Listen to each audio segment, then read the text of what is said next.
Dave. Yeah, thank you for waiting for me. It's unusual somebody waits for me. Okay. Oh, yeah, I was going to tell you. Oh, yeah. Do that for $8, huh? $8. This is a metal TV tray. Ah, Quaker made. Let's see. See what it says here first so I can read it. Quaker made. Yeah, I'll have to look it up sometime and see. This was made in probably in the 50s or something at least. Yeah, only $8. $8. That's a steal. You go on eBay. The cheapest you'll get is $20. I've seen them $50, $60. Some of them just look ratty. They just look so ratty and stuff. Yeah. Oh yeah. Thanks, Dave. Yeah. Sometimes you dig in the thrift shops very carefully. See that day, to be honest with you, I was gonna. Okay, first off, I was gonna go to Menards. Okay, I have a 50, 100, 150 watt light bulb, and I got a 40 watt here. That's for the Target lights because my lights on my lamp didn't give enough light, so I only paid $15 for it. If this will last for 3 years, I'll be happy because you don't expect things to last very long, Because I don't want to buy Walmart lights because you buy better. I've looked at, better homes and yeah, that's true. Yeah, yeah, that's a nice lamp actually. It's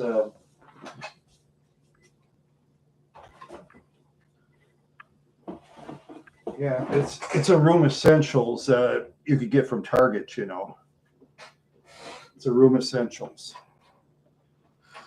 Yeah, yeah, I paid $15 for it. They had one with just a lamp on top that was $7.50, but instead I wanted to get two lamps. So I have a reading lamp and a room lamp to light up the room.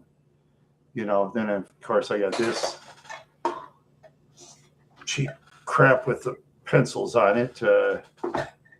It lasts, but yeah, kind of a stupid looking lamp, but it lights anyway. And I like that one. That one's cool. And this one's cool in its own weird way. And of course, I got that fancy lamp. But I replaced. Yeah, and now tomorrow we're going to have snow showers. That'll be fun. Be a lot of slipping and sliding. So I won't be driving tomorrow. I'll tell you that. No way am I going to drive tomorrow. Yeah, the only people that'll drive tomorrow are law enforcement, fire department, and the snowplows to put the salt on the roads, which, well, it'll wreck the cars if you don't wash it enough. Yeah, they'll salt. That'll eat the vehicles. Yeah, some areas of the state, they like to cake on the salt, and where I'm from, they cake it on a little more because we have a lot of hills. Minnesota. Well, I'll put it this way, Dave. When it comes to light bulbs, I just want a light bulb that works. Oh yes. So speaking of light bulbs, I'm glad you brought it up. Recently I went to Menards. Okay, I bought 4 of the 40 watt light bulbs for $6. They were expensive. I thought, okay, that's cool. I'll spend the $6 and kind of suffer because I used to have bought tons of light bulbs in Wadena, but unfortunately I left that behind because I got sick and my family just, get the moving truck, throw the things on the garbage can or whatever. That's what my family did. And then after that, okay. Then the top lamp were the 50, 100, 150 watt, how much they want for one of those? $15.75. I thought, Are you kidding? I'm gonna shop around. I'm gonna see if I can find one cheaper sometime. Yeah, $15 for a light bulb. That's crazy. Yeah, so much they charged at Menards. You know, $15 for a 50, 150 watt three-way light. It was crazy. I thought to myself, am I dreaming? And I looked through the thrift shops. I found nothing. I found a couple of those light bulbs you screw up for outside, you know. Yeah, that's what I wonder if it was gold plated. Yeah, it was just weird. Light bulbs went up in price. But it probably either high demand or materials are scarce or something. I don't know, but it was crazy. And before light bulbs, you could get them fairly cheap in thrift shops. I used to see light bulbs all the time. Light bulbs everywhere. Now you don't see them anywhere unless you want to take them out of the lamps and try to check at the cash register. But they wouldn't like that, so I don't do stuff like that. You gotta be nice to people in the business, because person isn't nice, they kick you out of the store. So if you can't get it, you can't get it. But anyways, I got a TV tray out of it. Hey, they wasn't a total loss, right? I got a TV tray out of it. So yeah, I got a TV tray. And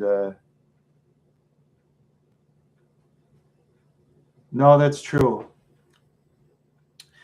That's true. They won't. See, they're changing light bulbs around, and I got to raise the price, because everything that starts out, doing it in a totally different way, it's like very high priced. It's like car batteries and stuff. Like my friend Mike's, what was it, Toyota or something? He drives like a half electric, half gas vehicle.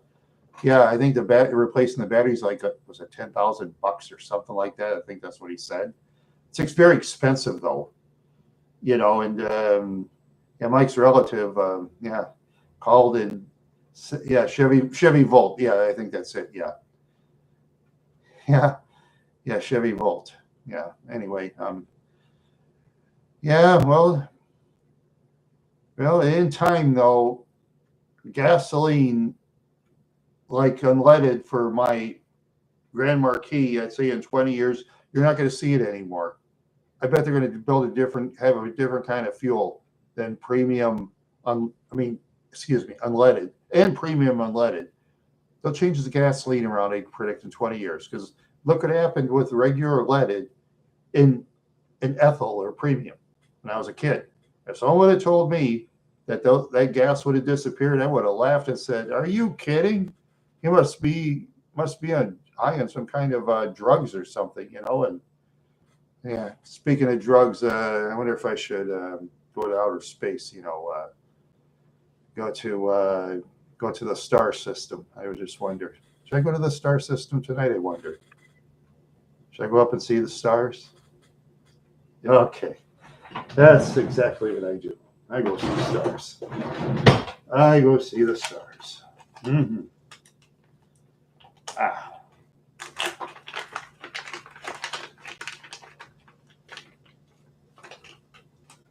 So you got 2 left.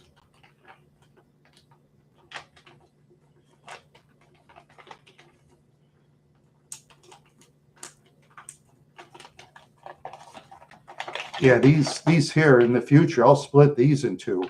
I'm not going to take the whole one. This is a more powerful half than this.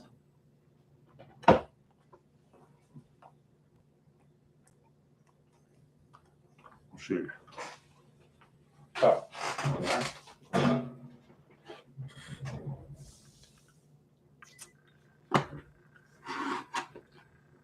Some Lysol wipes to use. Huh. Yeah, there you go. Yeah. Yeah, it helps me sometimes with depression and stuff like that. I just prefer it over drinking, because when I used to be a drinker, I'd get these 8-hour hangovers, especially after I drink you know, Old Milwaukee beer, especially when I drank Old Milwaukee, that beer would just pound the brain. And Phillips Blackberry Brandy and 100 proof vodka or 80 proof vodka, whatever this hard liquor is. That really went boom, boom, boom when I got up. Ah! I put a nice pack over my head. I put out for hours. It hurt. I say, ow, ow, ow, ow, ow, ow. Then sometimes I was visiting my mother would say, Randy, you gotta quit drinking. It messes your brain up. She'd say, yeah, I know. Yeah. Yeah, I'd rather fly because that way when I get up, I don't get hangovers. I actually feel pretty good, you know, myself. Some people never get hangovers. It's just so weird. Yeah, some people, they never get hangovers. Yeah, my dad, when he used to drink, he never got a hangover. It was weird. My dad, when he was alive, he like drink like a fish. He drank a lot more than I could. He could put away probably a case of beer in one night. I can't ever do that. I'm glad I can't. Yeah. After a while, it ruined my father's health. He turned to a blubber whale, and when I walked away from him, he slipped like this and fell flat on his face.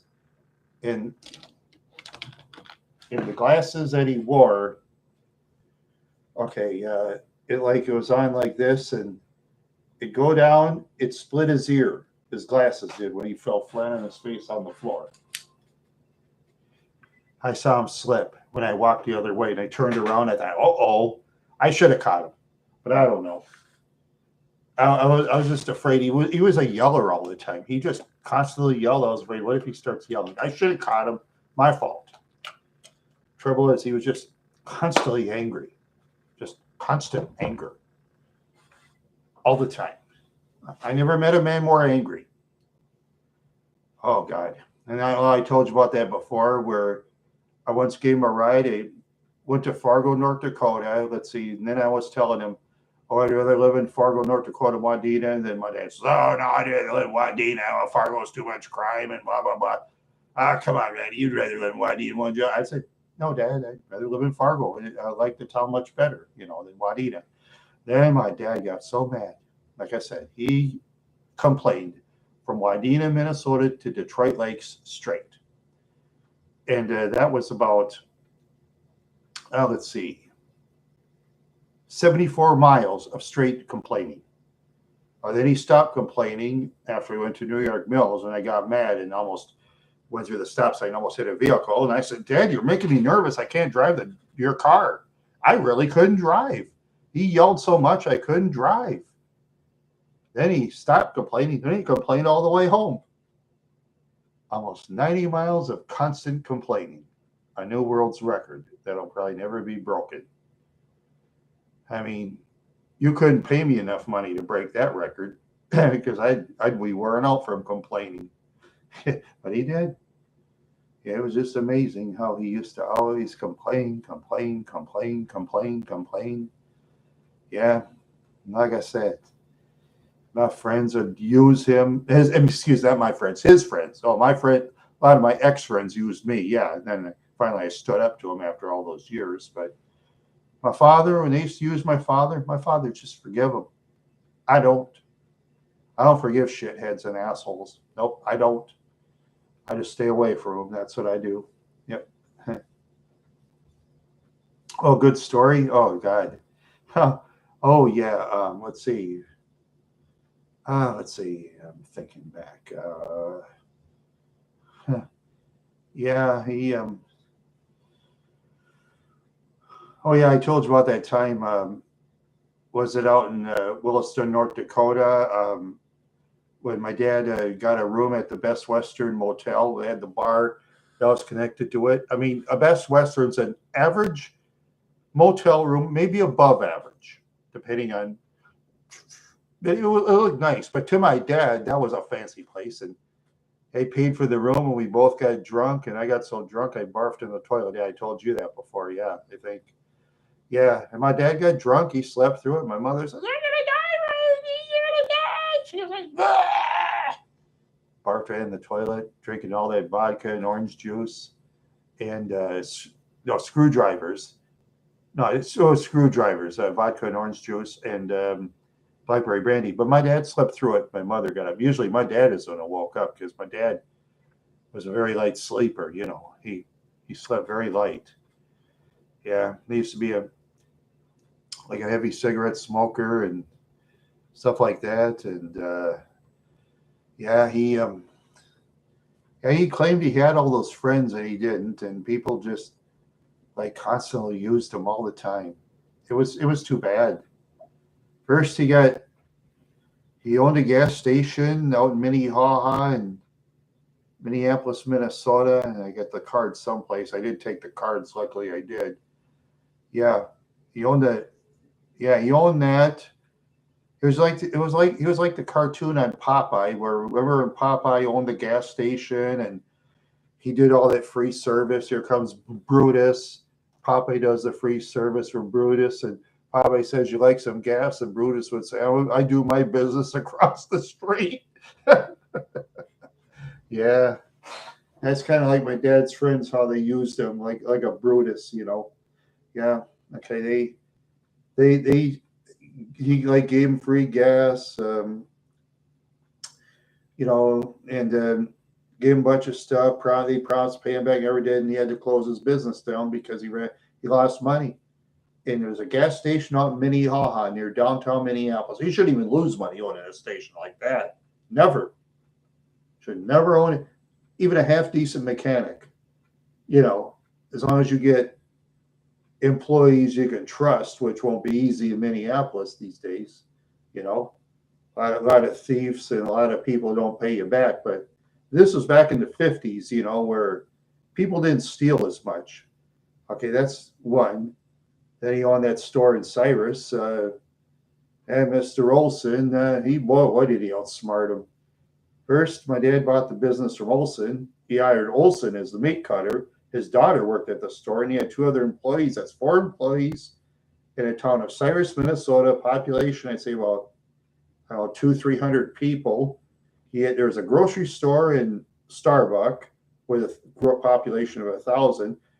One in Hancock that had about 900 people. Kensington had about 600. Morris had 5,000. They had 2-3 grocery stores. Yeah, my dad should have never bought that store, but he did. Yep, and in 2 years he sold it to the Lewinthals. The Lewinthals did the right thing, laying off all the employees. That's actually smart business. Olson got mad. His daughter got laid off. He told the people in Cyrus not to shop at the store. They didn't shop. The store went belly up, and they tore the store down after a while. Okay, that's 2. And 3, when my dad owned that gas station, Wadena, which is now Westside Sports, because it was like an auction. They were auction, but you had to pull the gas tanks out. I told him, I said, "Hey man, Dad, don't bid on that." Everybody except Lester Harson. Lester Harson was always the guy who thought, "Oh, Harold, you ought to buy that gas station. Someday the freeway's going to go through, blah, blah, blah, blah, blah, blah, blah, blah, blah." I said, Dad, listen to me. I said, they're not going to tear down the freeway. Everyone else told him the same thing, basically. They're not going to tear down by the gas station because they'll have to, first off, they'll have to tear down the county fair. They'll have to tear down the lumber yard. That's Hawkert's. They're the richest family in Wadena. Highway department's not going to go through those people because they'll have to give them a lot of money. And when people, the construction people that build freeways, they're trying, as you and I know, trying to save the taxpayers' money. They don't want to tear down expensive places unless if they have no choice. Sometimes they will. In the bigger cities, I'm sure they will. That especially if the buildings are crumbling in the bad side of town. Sure. No, they'll tear those down. Yes. But anyway, yeah, Westside Sports bought it from him. Same money, was it $25,000? After my uncle died, he paid the $25,000 that the state was supposed to pay him for the tanks, the oil tanks that were underneath. He paid him. He didn't admit it, but I knew he did to get out of it. But my uncle refused to do it. He was smart. My uncle invested in that store and lost money, you know, and that's this. And my dad's the same guy. He told my late uncle to sell his 1963 Buick Riviera with that high performance engine. And that's my father for you. Yeah, my poor uncle should have fought him. Should have fought him. I would have. All he had to say is, "Okay, I'll move out." Then he'd have been on his knees. But yeah, that's my father. Yep, my father had these dreams of being a rich man, but but yeah, it's just saying that my dad had these dreams of being a rich man, but he goes about the wrong way because, as you and I know, and everybody else, most people know, when a person's into business, you got to be tough. To be honest with you, I wouldn't be tough enough to own a business. I wouldn't be tough enough. Got to be extra tough. Like that garage I used to do business with, Steve's Alignment in Wadena, Minnesota. That guy was tough. Yeah. And see, when I go fix my vehicle, like at Ford, I go fix it there because they work on law enforcement vehicles and stuff, you know, and Steve's Alignment did. He worked on law enforcement vehicles because the Wadena Police Department, that was like just a push. All they had to do is see if their cars conk out, they could just push the cars over there and have them fix their vehicles. It was like a little gas station. It was a little gas station. Get this. Steve was a smart man, Steve and Robin Wakeshine. Get this. They bought the building that used to be Exhaust Pros. See, Wadena only had 4,000 people. Not many people are going to need their exhaust fixed in a town that small. You know that. Okay. It was for sale like for over a year. Steve bought it for practically a song. Then he rebuilt the building, and he just gets business left and right. Because sometimes that was Wadena. If you wanted an oil change, for example, you had to wait a week. So much business he had. Sometimes he'd wait a week. Sometimes if you're a good customer, he'll tell you, "We could squeeze you in if you want to. You can come in about half an hour." It's okay. Sometimes you get lucky, you know. But he knew I was the type of guy. He didn't go around telling anybody else because, you know, it's nobody else's business the way he does it with me, you know, nobody else's business. See, that was a smart businessman compared to my father, you know. Steve bought the business when it was Exhaust Pros, the building for sale for a year. The gas tanks pulled out. Mind you, Dave, the gas tanks were pulled out at the time. Steve knew this. Yeah, I did tell Steve that one time, and Steve told me, he says, "Yeah, it's too bad your dad got beat," he said. "It's too bad your dad got beat on that deal." Yeah. Steve says, "You always wait till the gas tanks are pulled out."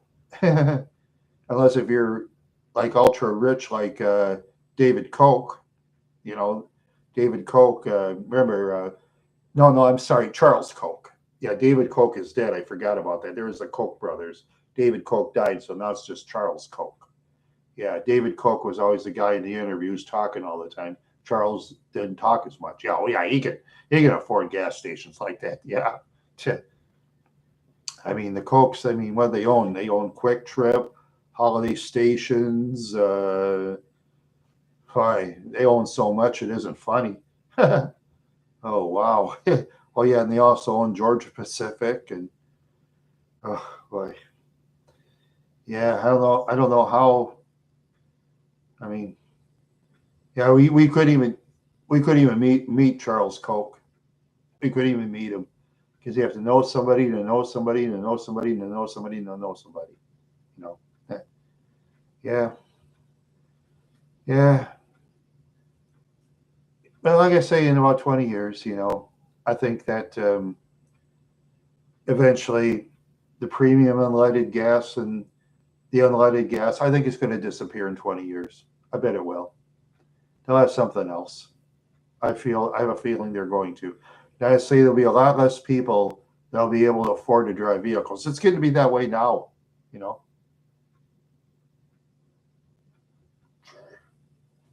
I don't know. I usually don't go to Quick Trip myself, Dave. I usually do business with Holiday because see, Holiday, when you put gas in, you can just put gas and pay to the register in Minnesota. Where at Quick Trip, you have to prepay and stuff. And me, I'd rather put gas in then pay, you know. So that's why I always go to Holiday myself, you know. And it's about the same per gallon, you know. It's about the same per gallon, and yeah. Let's see. Right about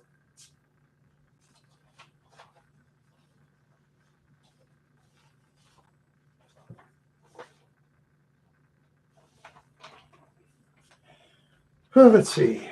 Make sure everything's up to date here. Okay, let's see.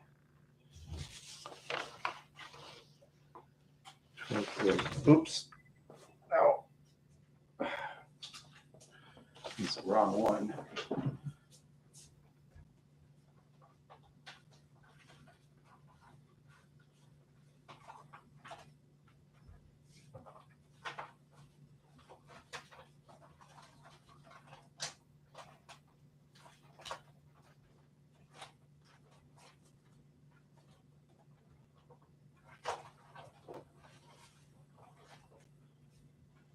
Yes. Oh, this is the right one. Yeah. Yeah, this is the right one. Okay. Yeah. Holiday, I got like 18.6 miles to the gallon. Yeah. Yeah, me too. Yeah, me too. Yep. I've been averaging 21.26 miles to the gallon. Best is 25 miles to the gallon. Yep. Yeah, I didn't. Some of it I forgot. Yeah, I should have done it for August, where I forgot. But there's. Yeah, I've been doing this for Gas Buddy. I've been going on Gas Buddy trying to figure out the gas mileage, and my average is 21 miles to the gallon with the Grand Marquis, and 25 at the best. And yeah, when you go to town, stuff like that, climbing hills, it will go down. Yeah, yeah, for a big car, yeah, that's for sure. Is it my vision or is my camera foggy? Can't tell. Hmm. Is my camera foggy, or is that just me seeing things? I can't tell. Let's see, that's weird. Hmm.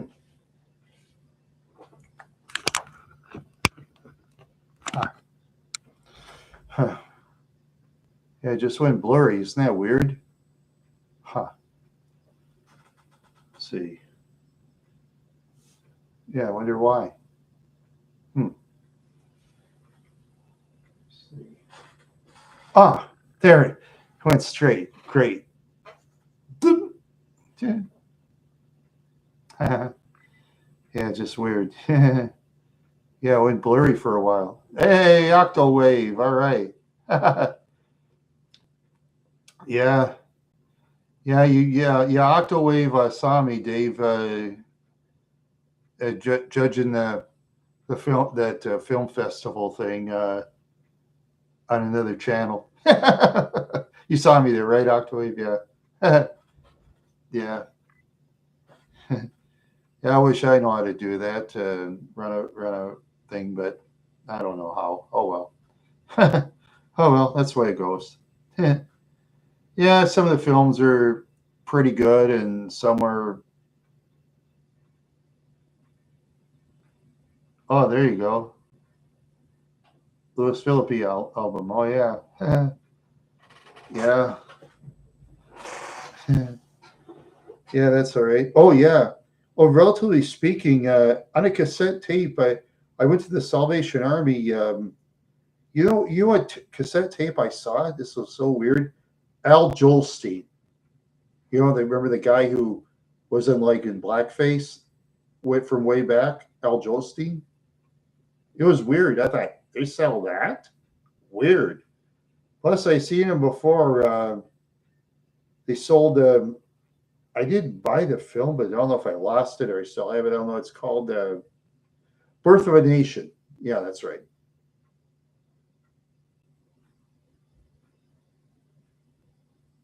Oh yeah,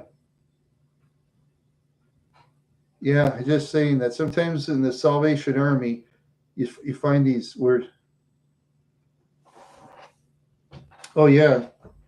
Okay, this is what I told Dave. Octo, wait, look at it for $8, man. $8.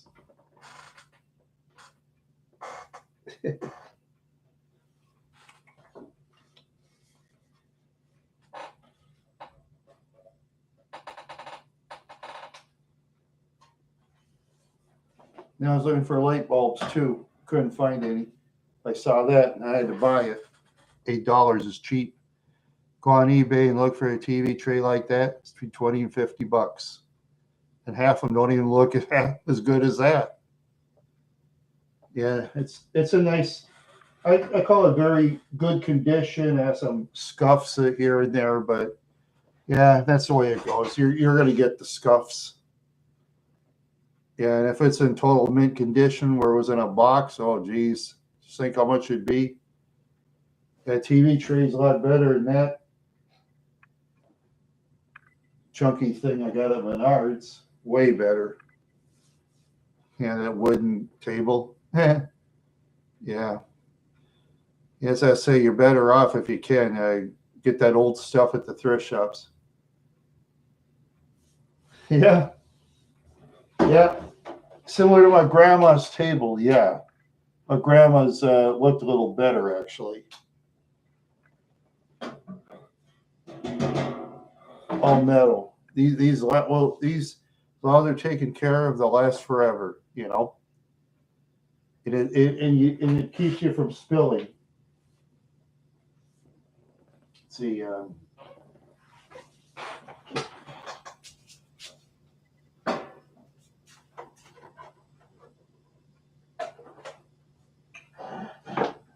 Damn.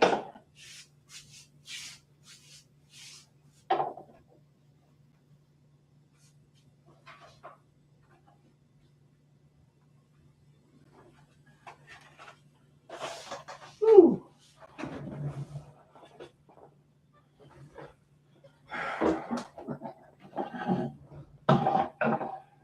Hey, Reba. Yeah. Yeah, I found it for $8 at a thrift shop. Yeah. $8.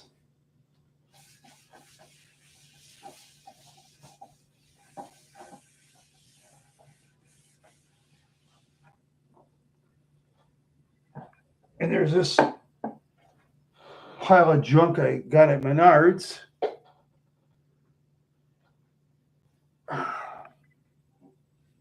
Look at this. Oh, look at this crap. Yeah.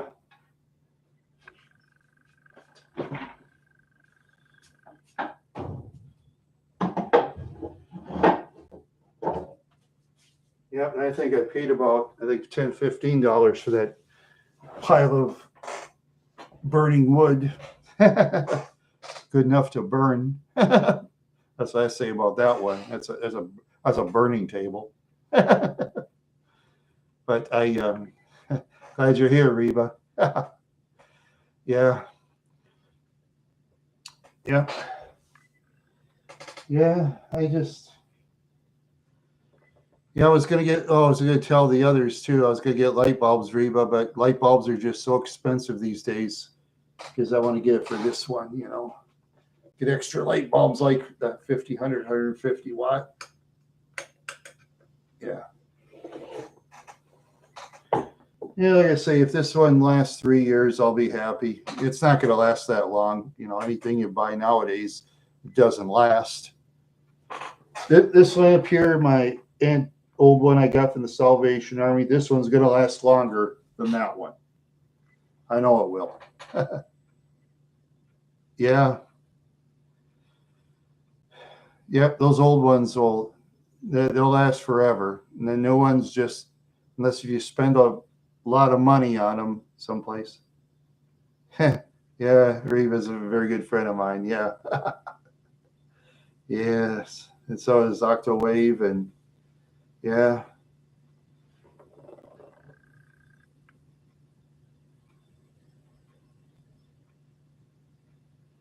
I'm sure he's famous in other places too. Oh yeah.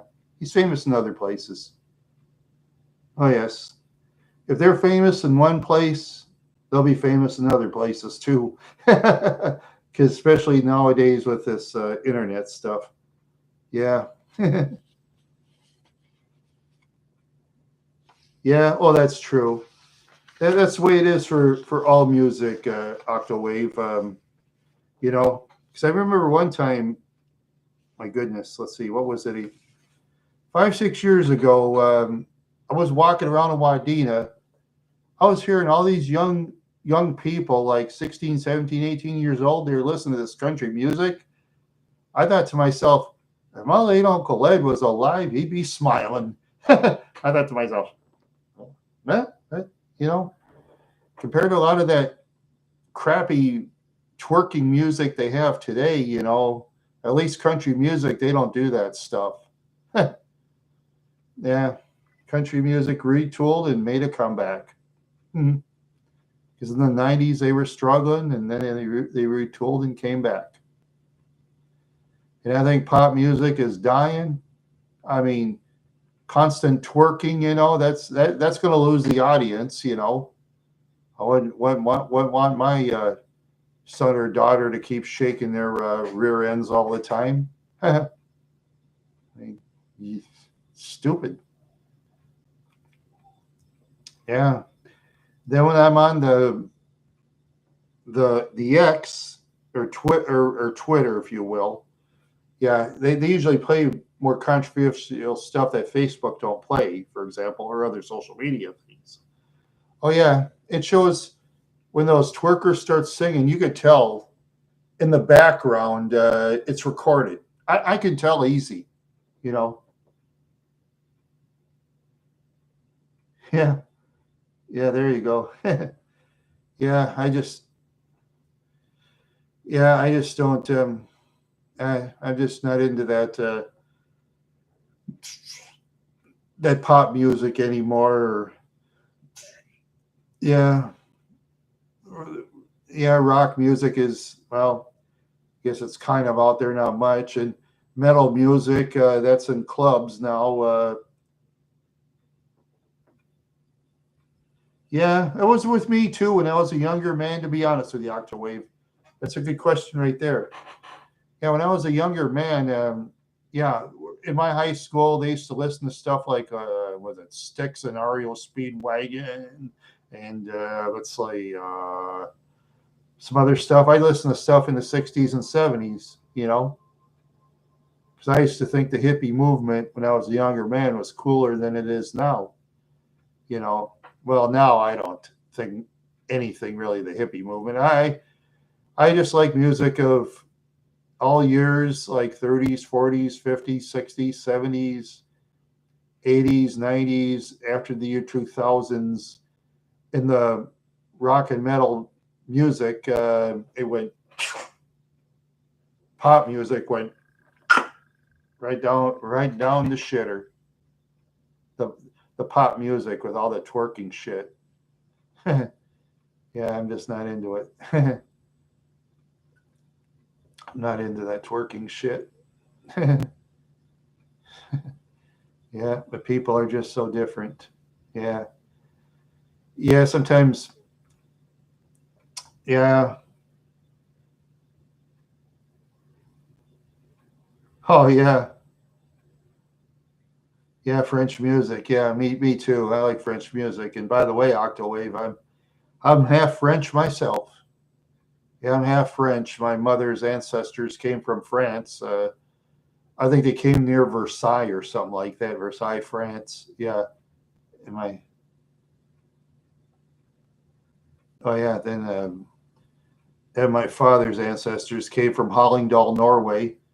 My father used to talk to, my father used to talk to the relatives from Hallingdal. Then one day my relatives from Hallingdal are talking to me about my father. I said, I'm sorry, man, he's dead. Oh, that's too bad, they said. Then when I tried to contact him, they ignored me. I thought to myself, hey, man, I'm my father's son. Excuse me? Okay. Ignore me if you want. That's fine. Don't go crawling to me if I hit the lottery. No, no, seriously, for some, yeah. I'll never win the lottery, of course. See, now today's Friday, isn't it? Yeah, let's see. Did I buy tickets? No. I haven't won since December 2nd. I'm on a losing streak. I'm on a losing streak for over a month. Yeah, it's been on a losing streak. Yeah. Haven't ever cloned myself. No thanks. One of me's enough. You guys can clone yourselves. I won't clone myself. No. I just like to make myself into if I could say a lady, if I could make a lady, I'd make a lady who's just beautiful. Just beautiful, yeah. And have lots of fun. Travel a lot. By car, of course. Travel by car around the small towns. I know it may be boring to a lot of people, but that's fine. Yeah, I wish I kind of could. Yeah, just travel around the small towns and stuff, the medium-sized towns. Look in the museums. That'd be fun. I don't need to go to Disneyland. I can look in a museum in a small town. I'd have more fun doing that myself. I'm one of the few anyway. And because sometimes in small towns, you just find stuff that's interesting. Steal from a coffee shop. No, I don't want to do that, especially if you're an out of towner. Especially if you're from out of town. Yeah. Oh yes. Yeah, takes money to travel these days. Takes money to travel. And they're making vehicles harder to repair all the time. So, and they have a lot less garages. Yeah, a lot less of those. I'll just see. Oops.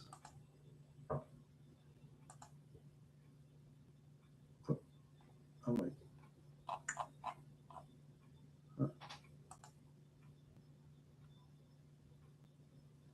Okay. How do I do this again? Holy. Thinking. I'm just still thinking. Oh, there it is. Let's see. Okay. All right. There you go. And I just like looking at stuff. Yeah, I got to get my computer fixed sometime. Got to get some bread somehow. Yeah. Oops. Gotta be careful. My book here. Want to wreck that baby. So make sure the paper's dry. Yep.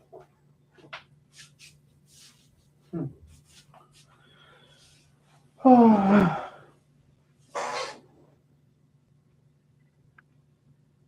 Dave, I'd be too hard to be raised.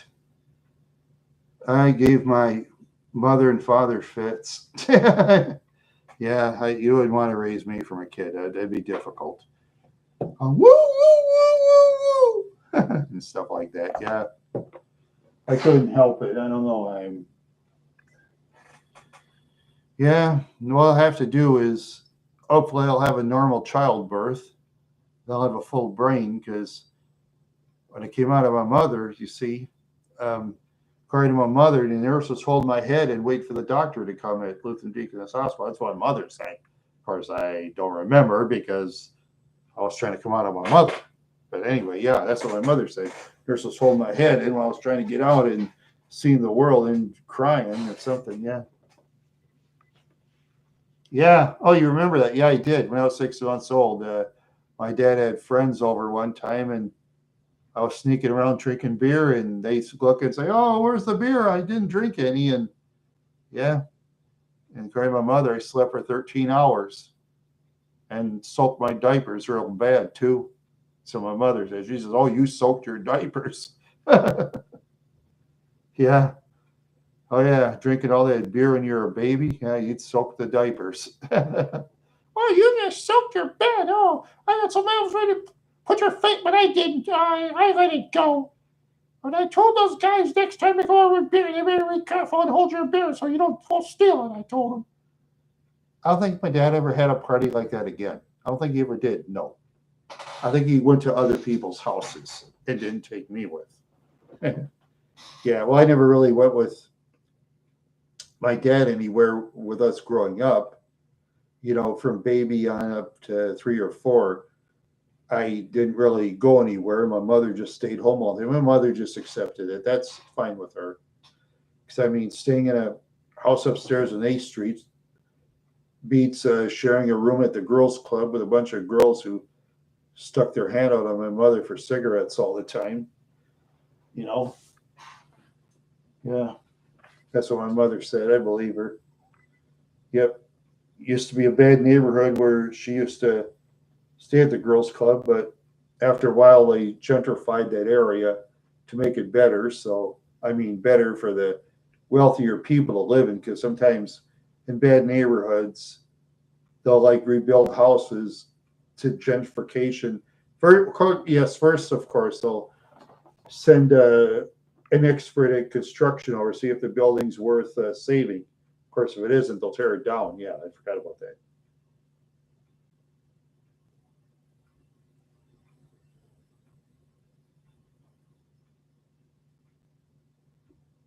Oh, um, see, I'll try to understand what you're saying, Octaway. I'll do my best. Yeah, yeah. Like I said, in my childhood, I did have a rough life, to be honest with you. I've been ripped off. I've been lied to. I've hung around with some of the scummiest people you'd ever meet. Yeah, no, some of them are dead, which is good because they're better dead than alive, in my opinion. But that's my opinion. People do things their own way. But for me, if a scumbag steals money, especially from the helpless, and they die, I have no feelings for them. To me, they're the same as criminals in prison. They're the same to me. They're the same, you know? No, don't. No, no, no. No, like my ex friend from Madison School. Okay, I'll give you one. Adney Charles Allen of Fargo, North Dakota. That guy that looked in the smartphones. Did I tell you about that before? I think I did. Yeah, that scumbag. Oh yeah, yeah. I remembered one time. Oh, the Sunday school thing. Yeah, I think I told you about that already. That was funny as hell about Stella and Adney. Oh, Stella did not like Adney. She said that Adney was a worst student in her Sunday school class by far. She said. Yeah, she said everybody else was saying. She says you were okay. You behaved yourself. She said. Yeah,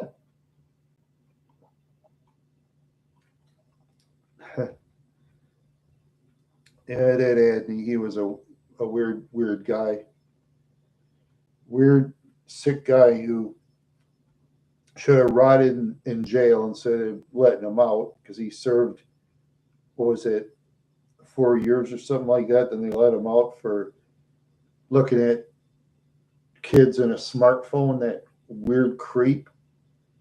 Imagine him meeting kids in person. Feel sorry for the kids. Wouldn't even want to imagine it.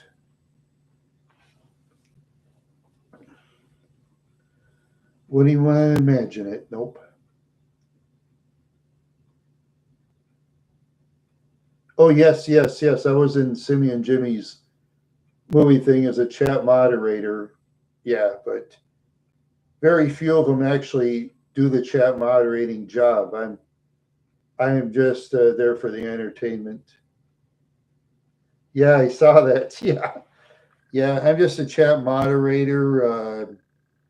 I'm more in the bottom side of the social order. You know, there's some in the chat moderators that are higher than me. That's all right. That's okay. I'm not mad at all. I'm just glad I'm part of the chat moderators. Hey, you know, because you see, yeah. Oh, yeah, I responded to you. Oh, I always moderators, you know, I'll mention how many people, please share on your streams. I mean, that's my job as a chat moderator in a way. I do it different than the others. The others in the chat moderators, some will tell the jokes. Um, no, there are a couple of others actually. Oh, get out of here, Dave. Dave, I'm the bottom of the heap in those shows compared to all the others. I'm the bottom of the heap, and that's fine. Dave, I don't care. I don't care. I'm less talented than all of them, and I don't care. He gave me a chance. I don't step on people, Dave. I don't step on people. I'm grateful. Mama said, always be grateful if someone gives you a hand. Jimmy gave me the big hand, Dave. He gave me the big hand. Even one show would have been great. I was on 3 of them. Others have been on way more. That's cool. That's all right. I'm always grateful what he's done. Always. I never take anything for granted, Dave. Never. Never take anything for granted. Never take food. Never take water. Never take vehicles.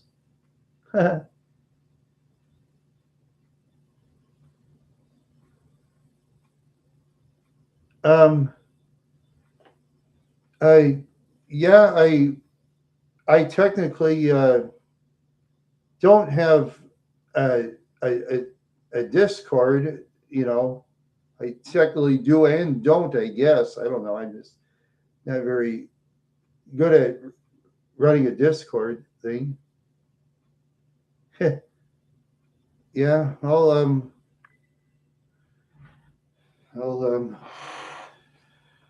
well, let's see. Yeah, I just yeah, I'm just yeah, we can okay, I'll tell you what, I'll be a guest on one of your shows, okay? You do your Discord, I'll be a guest on one of your shows. How's that sound?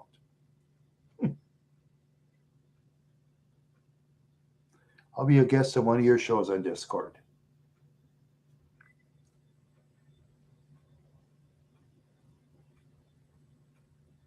Yeah, yeah, yes, technically that's right, Dave, because I'm in his server, okay, and he technically charges people money, and most people pay money, but I, you know, he invited me. See, it's just weird.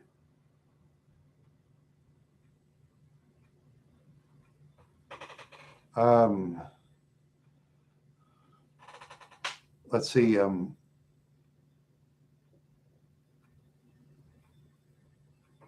Yeah, you could do that. Yeah, Eh,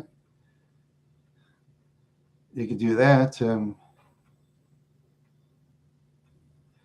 Yeah, but for me, I'm gonna use a different system when I do interviews in the future, though. For me, but you guys can use Discord. I'll be your guest on Discord. I'll do it that way. I'm gonna do a different system because I do things different from everybody else. You know, that's the way I do it. I do it different. Yeah, I'm gonna probably use what's that called?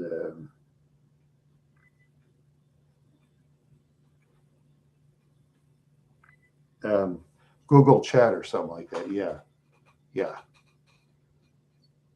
Yeah, Google Chat. I'll have to somehow figure that out. Yeah. Google Meets. Yeah, I'm going to use the Google Meet system in the future.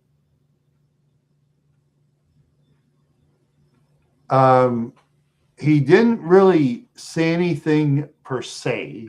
He didn't say per se. But you see, the thing is, I can't really promote my own thing because I'm on Jimmy's server as a free guest. You have to remember, Dave, on another show with an ex-friend, I got slammed for over 7 hours. Slammed. He still has this hatred towards me. You know?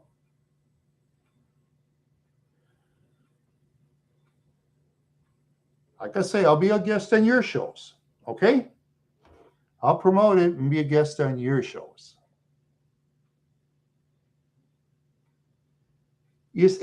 Jimmy didn't say anything about that Octowave. He didn't say anything about it. No, he didn't. It's just that I'm not going to really promote it per se. No, I'm not going to promote it. I'm not going to promote it. No, you promote it. You can go promote it. I can't stop you. Do I have a contract with you guys? Oh, man. You guys are funny. You guys are funny. Yeah, I have no contract. You do what you want. You think I'm going to go up to your faces? Dave, you'd destroy me. You destroy me in 2,000 ways. An Octowave, you'd beat my face in too. Because I'm a talker, not a fighter, okay? I'm a man of peace, a man of love now, okay? No, I know. That's what I'm saying. I can't promote my own thing that you're doing. I can't do that, technically. You know? Because if it wasn't for him, I wouldn't know either one of you. You know? Think about it. Would I know you guys if it wasn't for him? Think about it for a minute. Think about it. You guys think about it. Without him, would I know you guys? Yes or no? You wouldn't know me. See, when I first met him, I had 404 subscribers.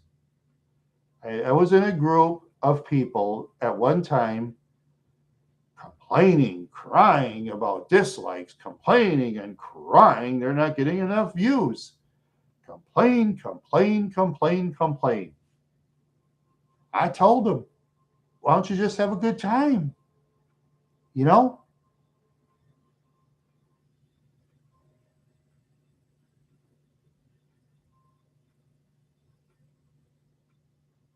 You never heard of Jimmy? Well, how about Aggie? You must have heard of Aggie then, right?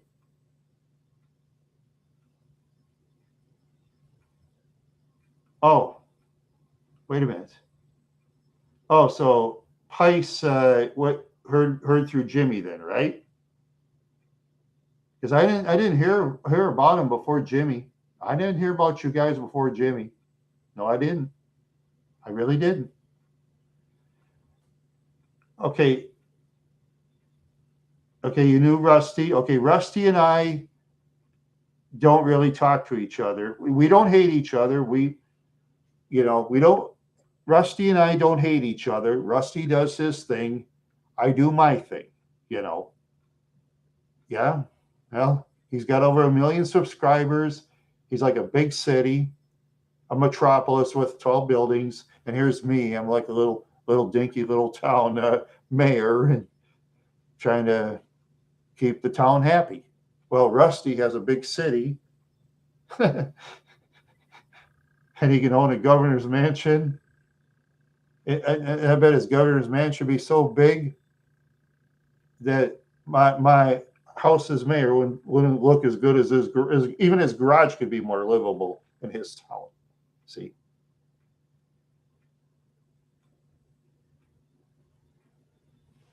Yeah. Okay, Dave. Anything you say. Oh, he did find me? Okay, he found me on his own, but he didn't say anything to me after I met Jimmy, though. I know that, Dave. I know that. Now, look, just one thing Jimmy did tell me, and you can even ask Jimmy yourself. Go ask Simeon Jimmy if you want. Go ahead. He'll tell you that he told me. He says, with the enemies that smash me, he said, ignore them. He said, just ignore them. They're not worth your time. That's what he told me. He says, you're going to get his subscribers. Okay, I'll give you a hint. My ex-friend had more subscribers than I did. 3 times more. Jimmy said to me, you watch. Your subscribers will be going up. His will be going down. I watched, and Jimmy was 100% right. He was 100% right. You know, the things Jimmy says, it's just amazing. You know, I've taken a lot of what he said and doing stuff on my own channel. You know, and he even told me, he says, Randy, sometimes your stuff, okay, I'll be honest with you. What he told me, you want to know? Okay, I'll tell you. Jimmy has said about my food reviews, for example, he thinks they're repetitive. It's all the same. It is. The food reviews is basically all the same. Yeah. Okay. Of course, I'll use the different characters, you know.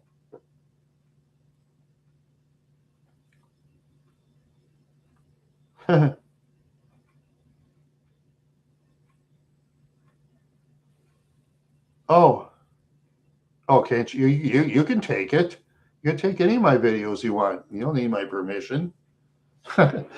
Standard YouTube license. That means people could take my videos anytime they want.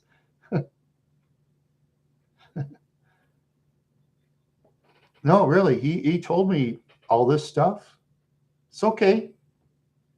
Standard stuff. He told me to ignore. And I won't even mention that guy's name because why should I? Why should I give him a platform? See, Jimmy says, never give your enemies a platform. That's what Jimmy told me. It's tough. I've had all kinds of sick stuff sent to my emails, and I have to take it. Certain people you and I know would be balling. You know who it is. You don't have to say names. You know the name, right? Name a certain person that comes in chat and, you know, you know, I just say names. You know who it is, right? You know. No need to say names. Don't give them a platform, right? That's what Jimmy told me. Ask Simeon Jimmy if you don't believe me. Go ask him. Okay. But he must have contacted me after Simeon Jimmy, as I recall. There, Mr. Old School Dave. It's either that, Dave, or I think you've been over partying too much or something. I don't know. No, just kidding, Dave. No, you know, you're like some people I used to know. Shit, I knew some people partied all night and partied every day. As soon as they get up, they get high and drunk, and they'll do it all day until they go to bed. And they'll even drive their vehicles around. People I used to know. It's like my crazy friends, Beth and Dawn. Yeah, Don and Beth, they'd get high night and day and drunk night and day. Yeah, and he even drive too.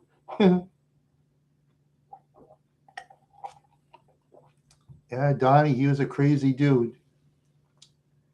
If he didn't like what I said, he'd bust my face in. I know he would. He did, but we got along all right. But he bust my face in. He beat up a lot of people. That's why Beth married him, because Beth likes guys who could fight. Gee, that's just weird. Not Dawn. Donnie, her husband. Donnie. Beth and Donnie, or Donald. They were a married couple.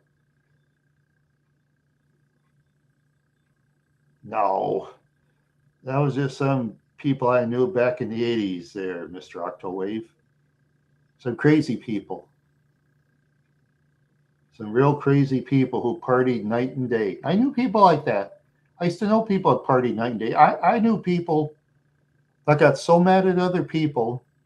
They'll do violence against them as little as I tell them to shut up or something. No, they'll crack the head. I knew people like that. Just the dumbest reasons, you know. Like I say, I had to talk with the crazies I said, no, because if I had been a fighter, challenge a fight, I wouldn't be here talking to you, see? Because I'm not a fighter, I'm a talker. That's the difference. Talkers don't work as good now, not with the social media around, because people in social media have gone crazy, you know?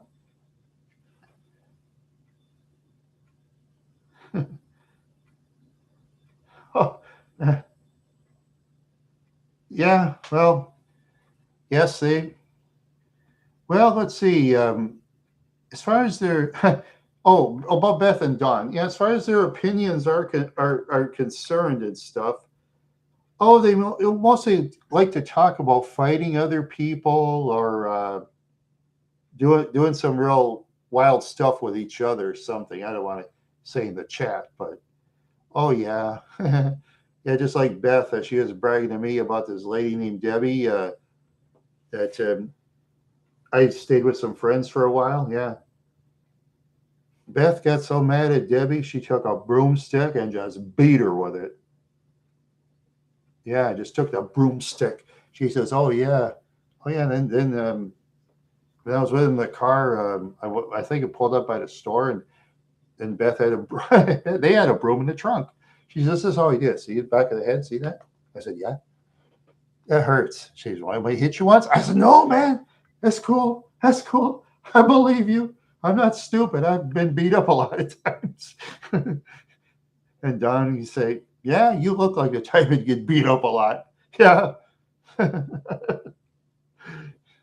He says, "But people don't beat me up." He says, "I'll win fights any way I want, any which way I want, and I don't care how I do it to win." And then Beth would say, "Yeah, that's cool, Don, Donnie." I said, "Yeah, do what you got to do there, my brother." I'd say, "Yeah, yes, I say sometimes people got to do what they got to do. You got to do what you got to do sometimes. Do what you got to do." But yeah, no, that's actually illegal though. You know, hitting somebody first with a broomstick, that's actually a felony. I don't recommend doing that. No, that's what I was told. You know, I wasn't there to witness it, but it was just weird. Yeah, broomstick will hurt. Yeah, those broom. I well, I'm gonna put it this way. Donnie was cheating on Beth, and Beth was not really cheating on Donnie. It was just the weirdest thing. I kept my mouth shut. It was just weird. All these weird, tough dudes I used to know, they cheat on their women and stuff. It's just weird. Yeah, I used to know the weirdest people. Yeah. No, I believe when you're with your lady, always be loyal. Always. Hey, Mr. Quadrillion, how you doing, man? Yeah.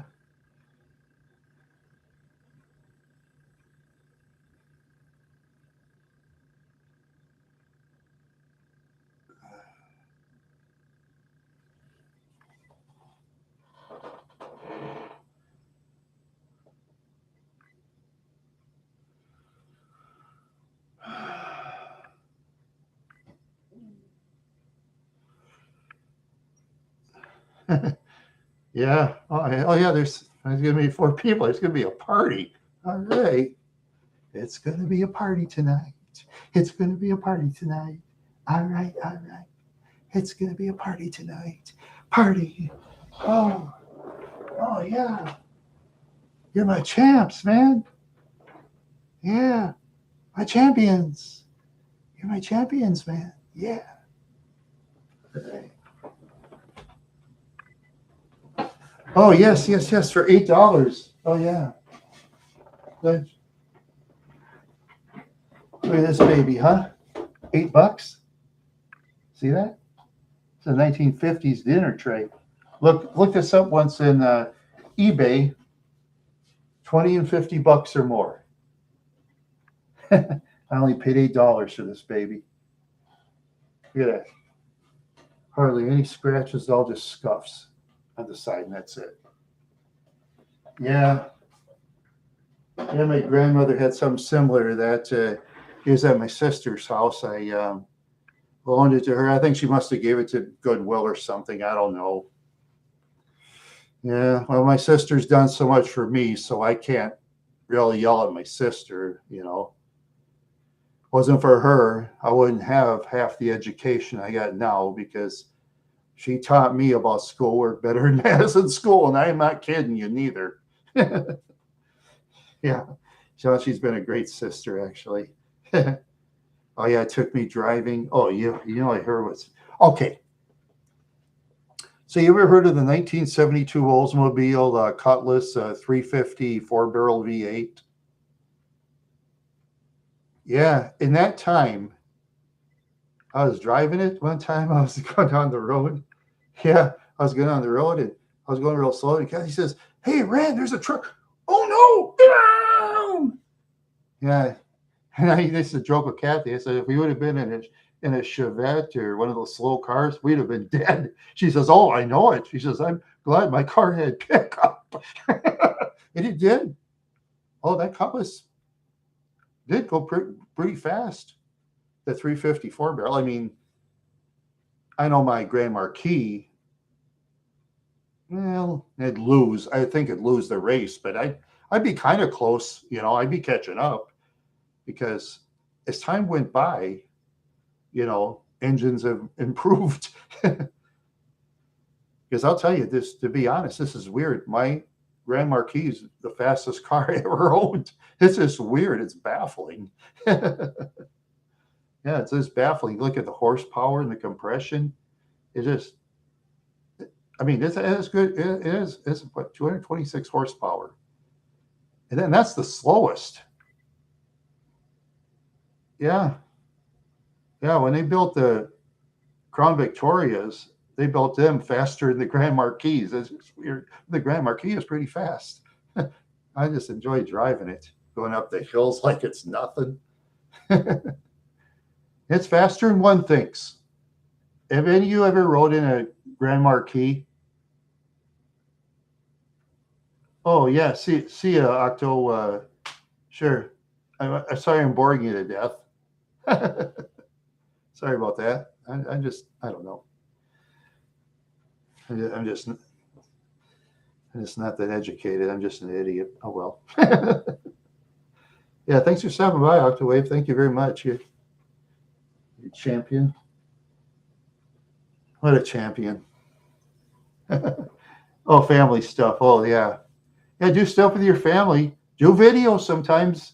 You know, when you get in your comic kick, you never know. Yeah, maybe have your family with you on YouTube. I'll promote it for you. Yeah, I'll put it. I'll do it for you. Never know. Never know what the audience might think. I can't tell you. Well, they're a picky audience. I have. Yeah, they're very picky. Jimmy's friends are like very picky. But hey, that's all right. That's cool.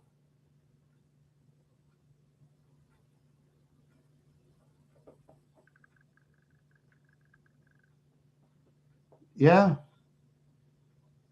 yeah. Well,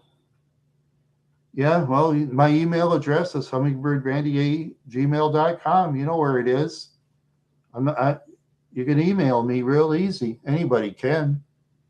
You know, that way when I'm straight, I can use my brains better, okay? I'll use my brains better. I make deals with people.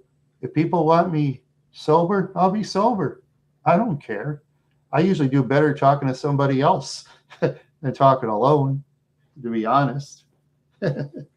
Yeah, no doubt about it.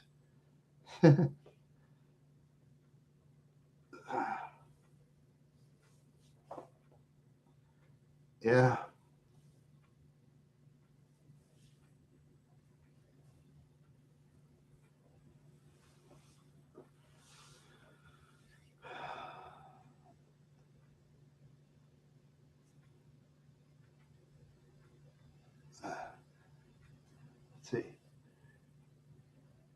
Yeah, so you guys having a great time?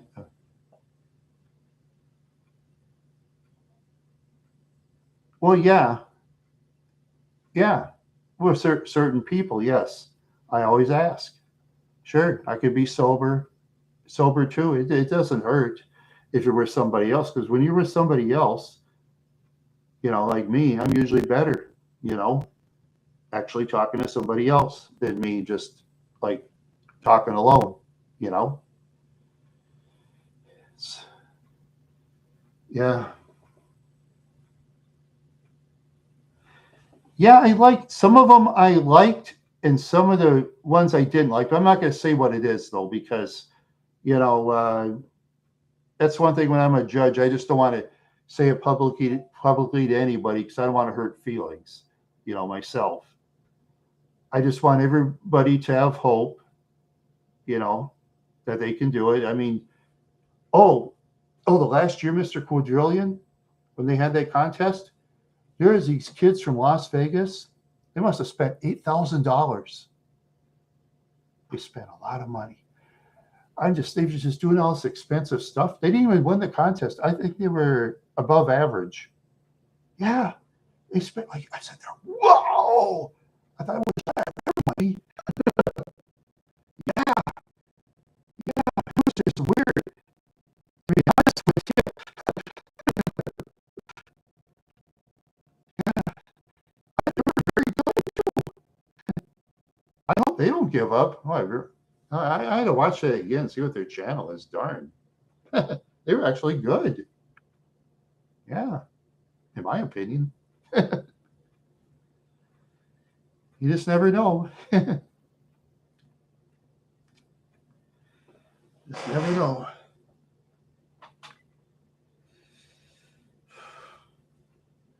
Okay, another thing about Jimmy, have you ever noticed? If you want to stick with the Jimmy subject,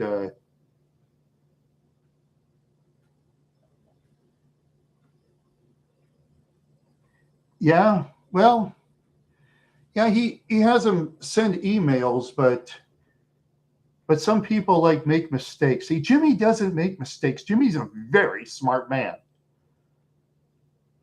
I'm gonna put it this way, Mr. Quadrillion. Simeon Jimmy is a genius. He's a genius. A lot more than I am. Oh boy, what that guy knows is just. I mean, he was at my third interview and he was talking to us and stuff, and I'm just in there thinking, "Oh, this is a dumb idea. Should I say something?" I thought, "No, I better shut up." And I did. I'm glad I shut up too. Yeah, he knows what he's doing a lot more than I do. Yeah. Oh yeah, he knows a lot more than I do. Yeah, it's inspiration for me to try to do better for myself. But sometimes I get in a rut like everybody else. We get into our ruts, you know.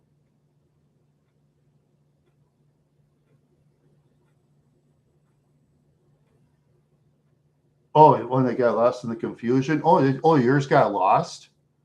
Oh, wow. Yeah, he has so many though. So many people send stuff to him all the time. Oh, let's see.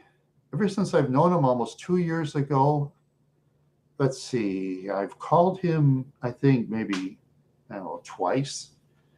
I've emailed him probably 8 times, but he's just so busy all the time. I don't email him that often. He's just always busy answering his Patreons. He has just so many Patreons. So I got to kind of, you know, once in a blue moon's cool, but not all the time because he's got Patreons to answer. I understand where he's coming from. Yeah, no, he's a genius. He's a genius.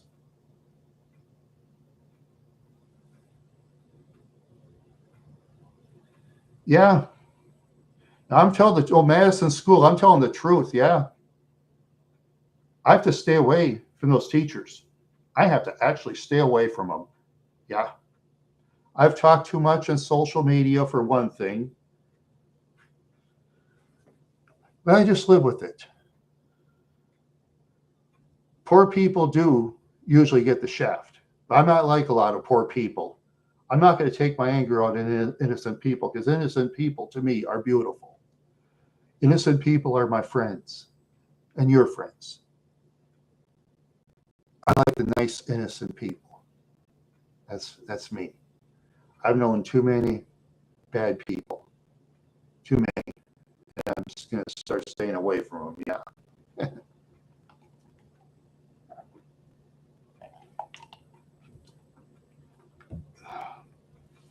Yeah. I've told the truth about Madison School that time. Yeah. Very bad school. and I told you about my sister Kathy in the Olds Cutlass. She taught me more schoolwork than Madison School did, and that's no lie. I'm gonna look you in the eye in my camera. My sister Kathy taught me more about school than Madison School teachers did. She was a better teacher. And that is no lie. That's no lie. I never had homework in Madison the first 5 years. It's just so weird. When I went to Park Brook, I was getting homework every day. I wasn't doing it. This is funny as hell. Mrs. Brazel comes up to me and says, "Hey, Randy, how come you're not doing your homework?" I said, "Mrs. Brazel, we don't have to do homework in Madison." She says, "I don't care about Madison. At Park Brook, we do our homework, and that's what we do. Now, if you're behind in Madison for whatever reason, that is not my fault, okay? That's not my fault. Maybe your parents should have sent you to a better school. I don't know. But the thing is, you got to do your homework. And if you don't know how to do it, get a family member to help you with it. Because I'm busy just doing all this for the students." Oh, I said, "Okay, yes, Mrs. Brazel. I try to do better. Yeah, my writings are still kind of sloppy." And she kind of got mad and said, "Randy, I wish there was a class for your intelligence." She says, "It's too hard for you." She says, I need students that can do better schoolwork than you, Randy." I said, "Yes, Mrs. Brazel."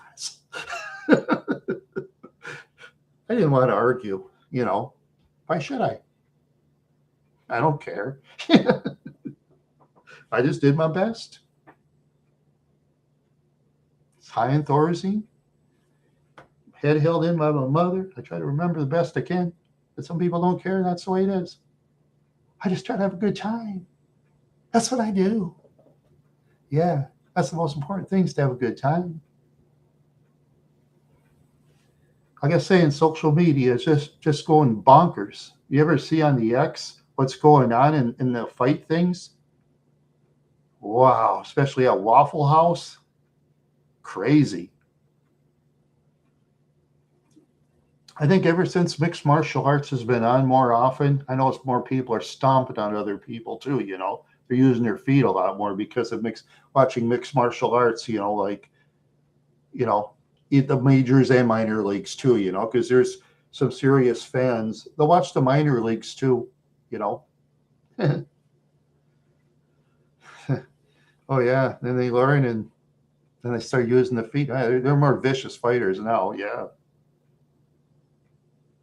Oh yeah. Okay, the characters part. Okay, yeah. Tom Van McKelden is a combination between Tom McMullen and Steve Hedden. Two guys I did not like at all. McMullen, he was a very educated man, but he cheated on women all the time, was a very uncaring man. And Steve Hedden basically cheated on women, but not as often. But unlike Tom McMullen, where he's interested in education, Steve Hedden didn't care about education at all. He thought it was a waste of time. So I just put those two together. Someone who thinks they're intelligent, but they're idiots and don't care about ladies' feelings. That's Tom Van McKelden. And for Mitch Victory, he's a guy who stays married to his wife. He'll never cheat on his wife, but Mitch Victory is looking for all the time his money. And then he uses stuff like Pluto and the sun goddess. And okay, yeah. And that red coat is the Marlboro barn coat I got through Marlboro miles. Yeah. If I would have just kept it in the package, that'd be worth a lot of money, but Bummy me started wearing it all the time, so I just decided I'll just use it for a character. Then my sunglasses over there, they're my uncle's. It's like from her family estate. They would have been thrown in the garbage if I didn't take it, but I like my uncle's sunglasses. You know, I really like them. If you're into sunglasses, I can show you.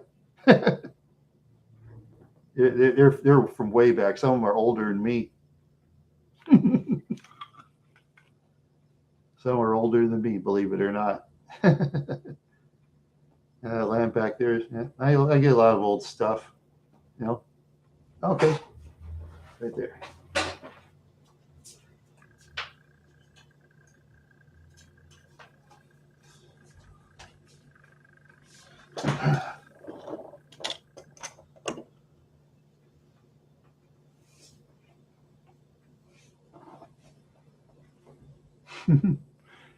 These are expensive, even in my uncle's day.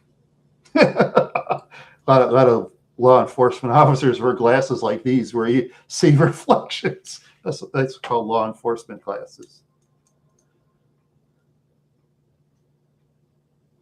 This one's a little bit broken.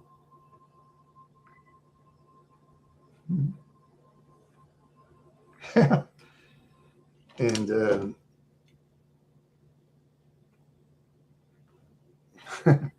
yeah, these are older than me, actually.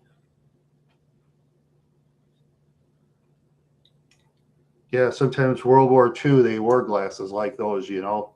They were in style for the World War II pilots, and then it caught on with, you know, with the style fashion. You know, it's like a style fashion back then where like pilots' glasses and, you know, during the war efforts, like the Andrews sisters would come and like pose next to them and stuff like that.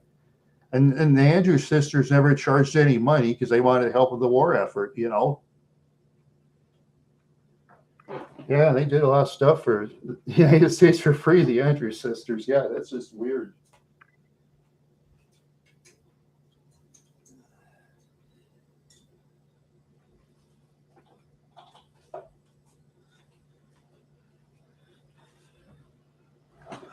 Huh.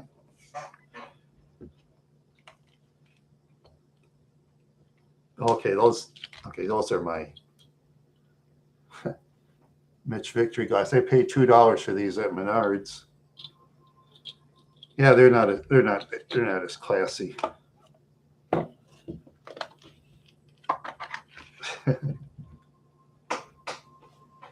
I get things real cheap at Walmart. Helps me see better. Yeah. Let's see.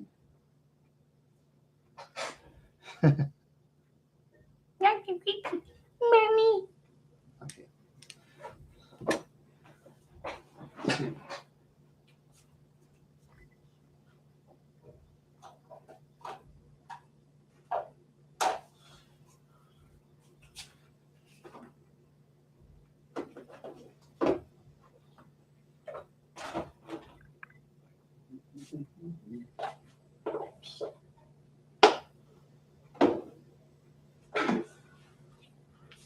One more.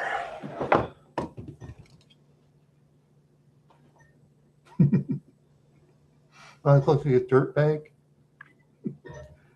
Hey, you, come here. What did I say, man? I said, stop bugging me, man. I have to take care of you. All right? I used to know crazy people like that. Yeah. Yeah, that's my glasses. Maybe I used to have more. I don't remember. I really don't remember. Yeah.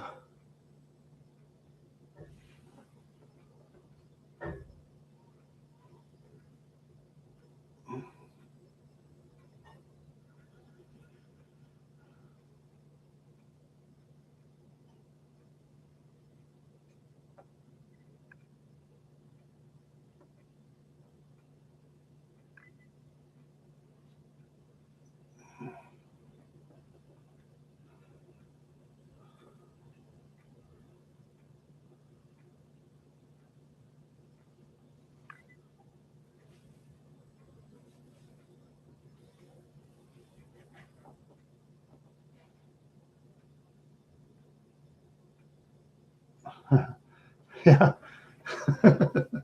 I'm kind of being a space cadet. Yeah, I'm sorry. Oh yeah, and at the thrift shop, I bought a CD. It's because this lady was like singing a song on like in Santana's CD that I really like. I'll give Michelle Branch a try. I'm gonna give her a try. I don't know. Better in today's music.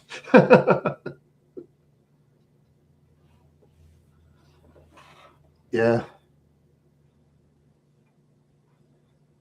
Yeah, she sang a song like with Santana one time, and that was one of Santana's biggest hits.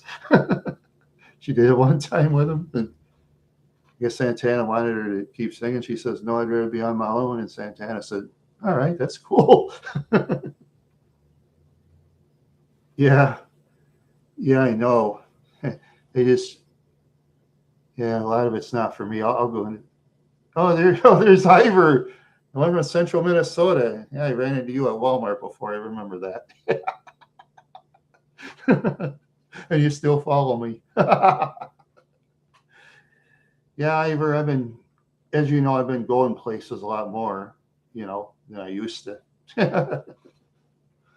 Yeah, made some good friends, made some enemies too.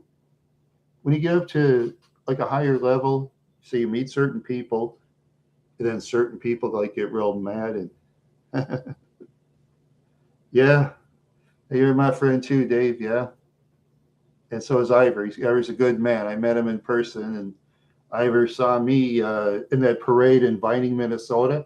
That's the best parade. Ivor, did you did you go to that parade? And what did you think of that parade in Vining, Ivor? When you saw that, what did you think? Did you think I did all right in filming it and stuff? What did you think? I need your opinion, Ivor. I mean, people that if you showed it to them, because there's a lot of people in small towns they can't get to the parade and you want to see it on video and stuff. I hope I did a good enough job. I tried my best. You know, I know I made some mistakes. I mean, I'm not a pro. I'm not a pro, but I do my best. My film isn't that good, and so my films stink. I don't care. Who cares? Sometimes some of my films, I think I stink. A lot of people like them. So what the heck? Right? What the heck? Yeah.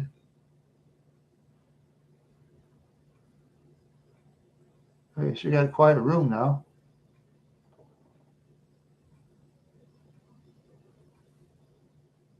Oh, thank you.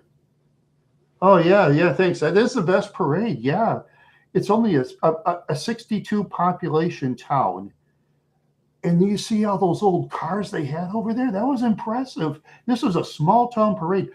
I mean, I've been to towns much bigger. Their parades sucked compared to Vining. They sucked in the bigger towns compared to Vining because a lot of those bigger towns, those all advertising on the side, come to Wells Fargo Bank. Go shop at Target. Oh God, get out of here! I bet you see people driving cars, start waving. Watch the old lady in that car go like this. That was funny.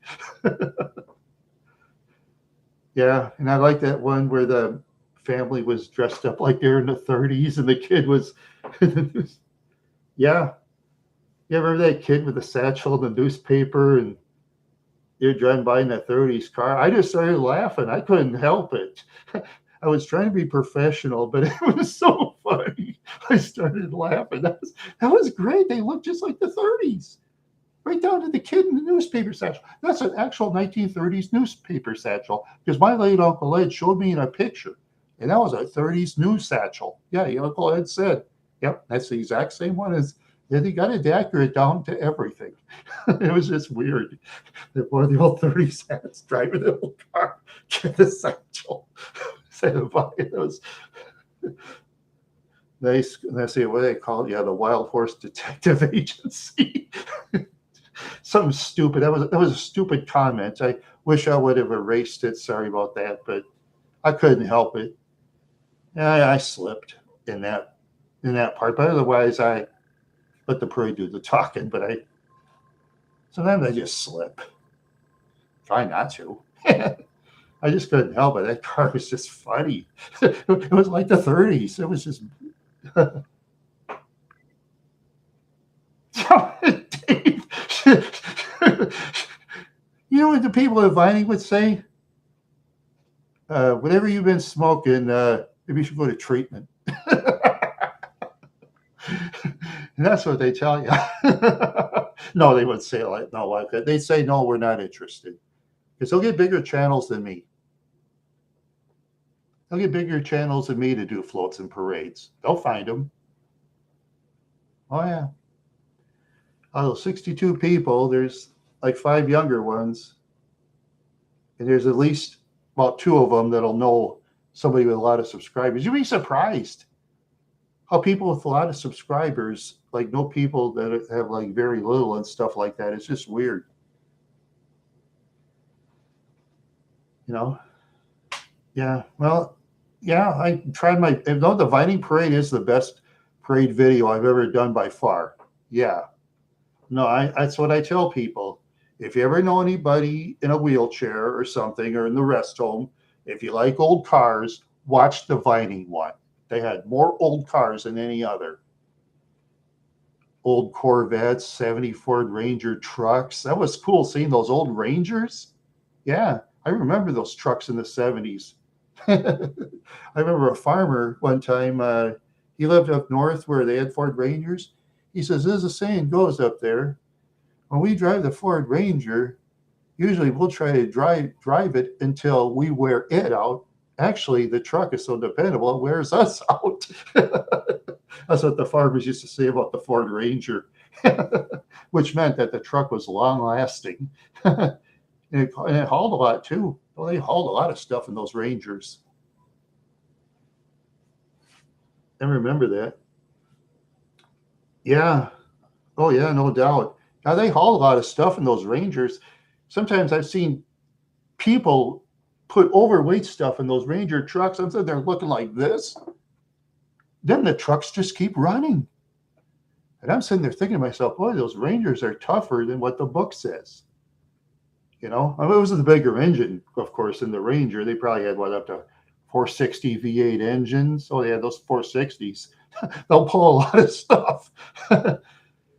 Yeah, one time, Brian Howell told me his mother, the late Virginia, owned a 72 Cadillac with a 500 4-barrel V8.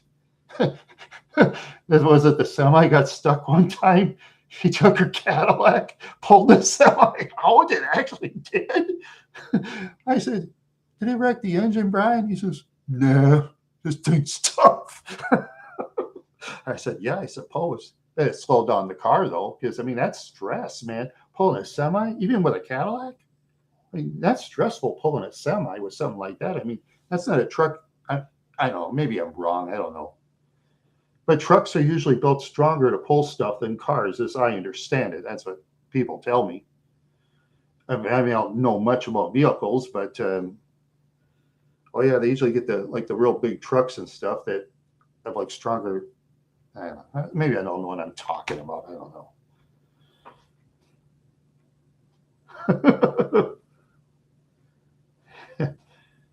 I just.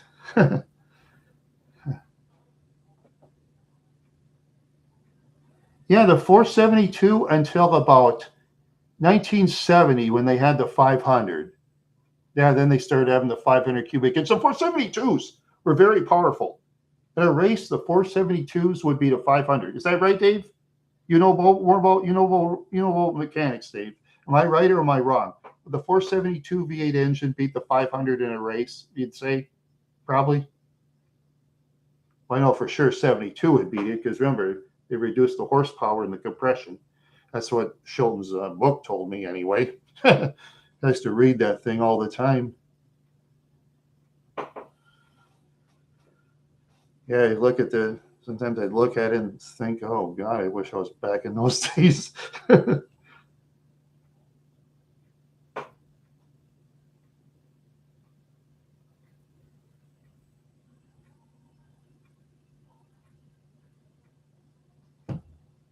About the size of the engine. Um, okay, I'll ask Google.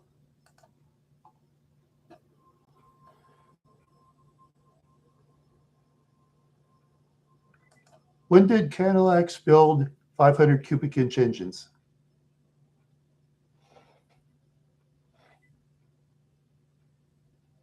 Okay.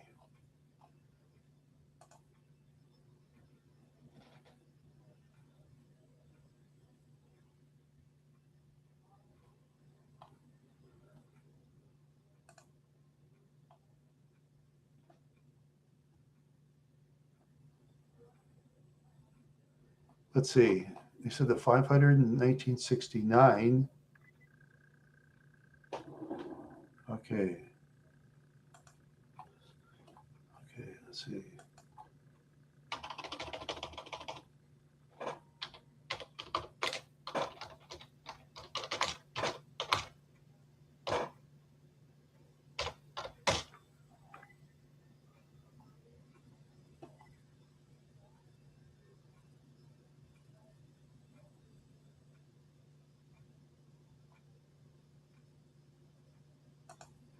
Okay.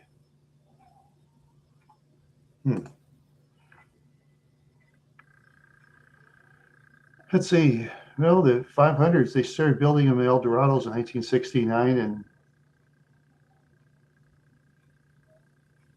yeah. Yeah. In the race, the 472 would be the 500. Yeah, I suppose it would. Yeah, I wouldn't doubt it. Yeah, because I remember one time I tried out a 1967 Cadillac with that 472 V8. The engine actually ran pretty good, but it was like beat up and rusted. I said, Mom, could Dad help me find a car? I think the Cadillac was like $4,100. Mom takes up, no, get that thing out of here. I said, Mom, get out of here. Get out of here. And the driver took off, Mom, what are you telling baloney stick drivers for? You know you can't afford it. When you lie to people, you try to ruin your dad's reputation? No, Mom. Well, use your head, you idiot. No, Mom was right.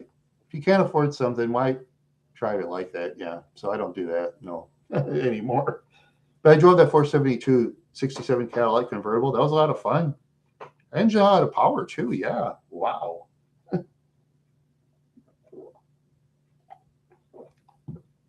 Yeah, it was like a dealership. God, I think I drove it for like 10 miles or something down the freeway. It was pretty cool. It kind of jolted my memory. Well, I won't do stuff like that anymore. One time I drove a 73 Charger. Yeah. Yeah, that was fun. I drove it one time, though. It was cool. I never drove one again. I think I saw the 68 Cadillac, 67 Cadillac, I think one or two other times in my lifetime, and that was it. You don't see many of those around. Yeah, the convertibles. Barrett Jackson. That's big money. Barrett Jackson, that's big money if it's a convertible. 68 Cadillac 472 convertible in mint condition with low miles. Oh, geez. I get at least 400,000 or better. Depending on who owns it, of course. If Suzanne Summers owned it, it'd be worth a lot more.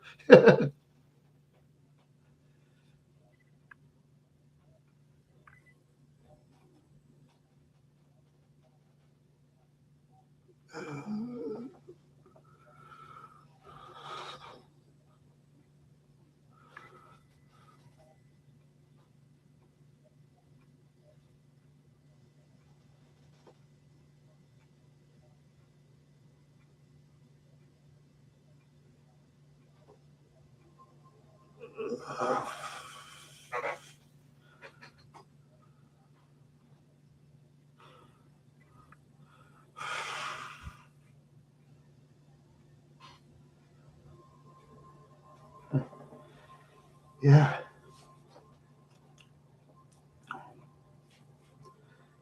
I think for the rest of my life, I think that, oh, about, yeah, my Grand Marquis, the 2003, I think it'll be the last vehicle I'll probably ever own for the rest of my life. Hopefully I don't get into an accident. I hope not. Oh boy. I just hope not. I'm still spooked when I drove to Park Avenue, stopping at a stoplight, and this lady runs her 2020 Volkswagen SUV right in my vehicle, backs up.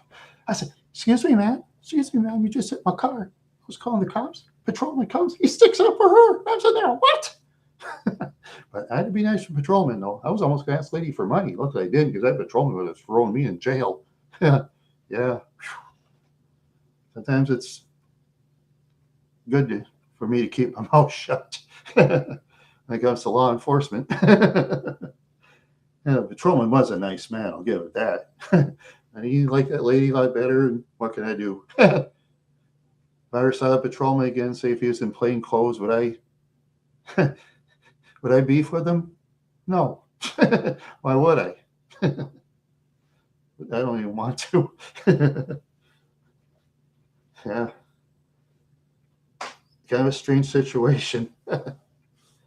Still can't get over it. Lady hits my car, and I came to State Farm, and I told the guy about it. I said, I told this to the Highway Patrol. Like this. I said, I'll tell you what. I said, if she makes a move, we'll make a move. Okay. He says, yeah, he'll do that. Okay. He said, but I'm going to doubt she's going to make a move. And it could be a small chance. He said, it'd be about, I'd say, 2% chance. He said. He says, if you're lucky. I said, okay. Yeah, never happened. And like that lady hitting my car, then it was like crying like Granny on Bugs Bunny. What an actress. She had the patrolman totally fooled. But I think the patrolman liked her better because she looked more classy, dressed better, drove a fine vehicle. I drove a beat up Park Avenue. And I looked like I kind of slept outside. I don't think I spiffied up that day too much. And patrolman, he's going to stick up for her. So what can I do? Nothing I can do about it. So that's the way it is. I just have humor on it and stuff, Strange things happen. Yeah. Yeah. For this car, so I have full coverage on my insurance. You have to. You have to these days. Never know what's going to happen.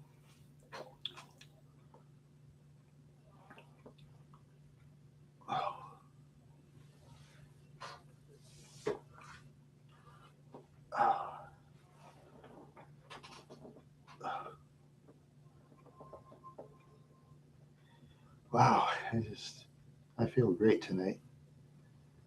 Now, an hour 48 minutes. So cool. So cool. Yeah, you've all been great tonight. You really are. Excuse me. Sometimes I have air pockets I have to blow out. There's my buddy, the sleep mask. I have to use that every night. Because if I don't have that machine, I won't be here anymore. It's weird. That's the truth. I have to bring that with me everywhere. This is weird. Now I can't go on Gilligan's Island anymore and stay alone for 2 weeks. I can't do that now. Oh, well. But thank goodness electricity's been invented. Thank you, Thomas Edison. Or anybody that helped Thomas Edison, which I'm sure there's people that helped. But Edison took the credit. And Edison, I'm not saying Edison's a crooked guy. I'm not saying that, no. But he had helpers and stuff. You always have assistants. He pays them. I don't know what he pays them. There's no record of it. Who knows? Yeah. I'm just grateful electricity's invented. Thank goodness. Yeah. And me talking here on this is using electricity too. And all those electric vehicles in the future. I wonder how much electricity is going to cost. It's going to be interesting. It's going to be very interesting. Yeah. It's going to be very interesting how it's going to be done. I predict in 20 years, the unleaded gas we got now and premium unleaded, it's going to be replaced totally in 20 years. I predict it. It's going to happen. People, if you don't agree, that's cool. Look what happened to regular and premium from way back in the 70s. Someone would have told me, they would have disappeared. I would have laughed even harder and called him an idiot if I would have been a younger kid and stuff. Because then my dad would say,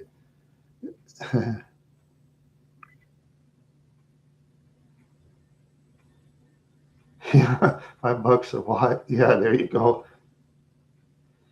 Oh yeah, speaking of YouTube, oh yeah, they've been offering us this YouTube TV stuff, but I'm just not interested.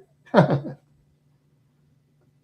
not interested because back when I was a kid, I hardly watched TV because my little Uncle Ed hogged the TV most of the time, and after a while, TV don't mean much of anything to me because I did other stuff. I started to have interest in other things, like jumping bikes on a ramp, for example. Oh man, yeah, we used to copy Evel Knievel. That was just so weird. Please don't do this at home, kids. I mean it. Don't. No way. Yeah. Yeah, we copied Evel Knievel. Oh, thank you, Canadian Buddha. Thank you very much. But I thank for the many views I got. The Happy New Year video. I thank all the viewers. Like them, whether they like me or dislike me. Who cares? Because I think that life is great. I try to be positive about stuff now. Yeah, you just kind of have to in this world.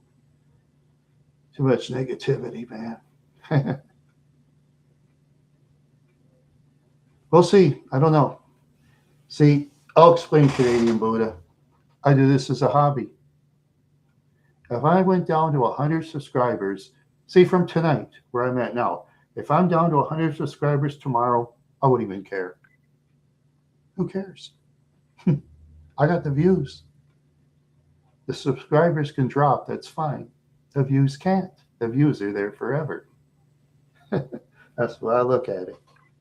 The views are more important than the subscribers. The views are actually more important. The ones that watch for a long time, that's very important.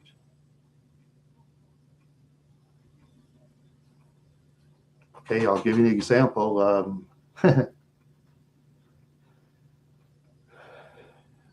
Say, when you listen to a narrator like, let's say, Leonard Nimoy. Yeah. Oh, yeah. I got a lot of people that like the food reviews. Oh, yeah. I've had some that didn't, but that's okay. Yeah, I just hope I can catch some parades next year in some town. I'll just have to look at it carefully. It's going to be tough to top Vining, though. Because Vining is by far the best parade YouTube video I've ever done, by far, for a town of 62. Those old cars they got, it's just phenomenal. Yeah, they had those old Corvettes and stuff like that. Those very old vets, they're cool. And that 32 vehicle, this whole family dressed like the old days. Right? No, that's are all actually from the old days, Dave. in that newspaper satchel. That's when the 30s. My late uncle had this old catalog. He was showing me stuff they had in the 30s, and I went, whoa, yeah, one of those was the old satchel. That's an actual 30 satchel. They made sure everything was old-fashioned. Because I bet you that family that drove that 32 car, I bet they got a lot of money. Because because some people, when they have a lot of money, they'll have fantasies. Oh, let's get this 32 vehicle up to the original. Let's try to find original stuff. They'll ask around, they'll ask certain people. Sometimes people can find those old antique hats or antique suits. They know where to get them. Some people just have that knack of knowing where to get stuff. It's just amazing. Yeah, and that family that dressed up like that, that was all 30 stuff. Yeah. That family that impressed. That moment I saw that 32 vehicle came by, that was the most impressive video shot I've ever saw in a way. Because everything they wore was in the 30s. And when they drove that 32 by, and I couldn't help, I shouldn't have said anything, but I call it the Wild Horse Detective Agency. I kind of ruined it, I know some of the people are probably angry about it, but I understand. Yeah, I make mistakes. Oh well. But otherwise I was mostly silent.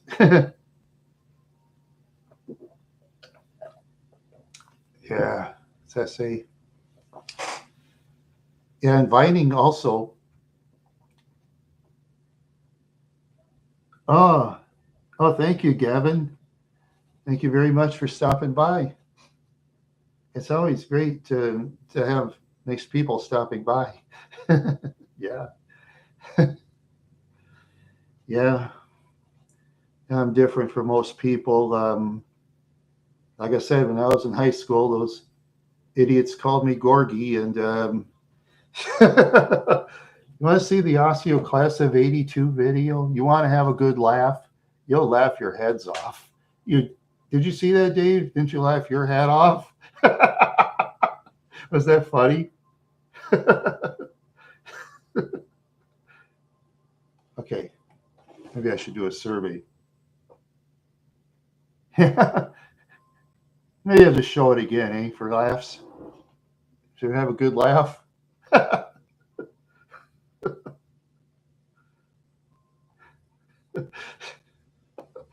You know what? I think, I don't know. Yeah, they were just so funny.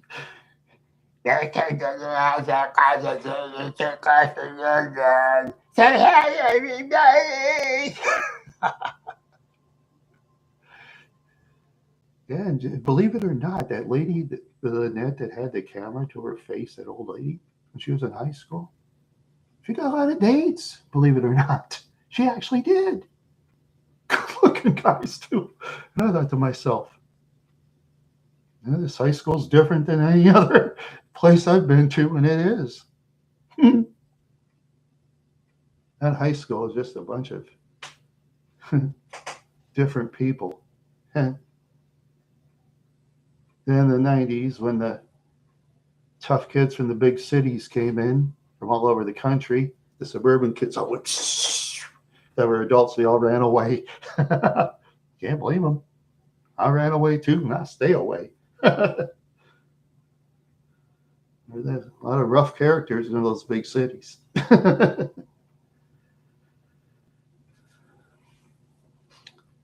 Yeah, for me, I like medium to medium tall towns myself. That's more for me. Medium to medium tall.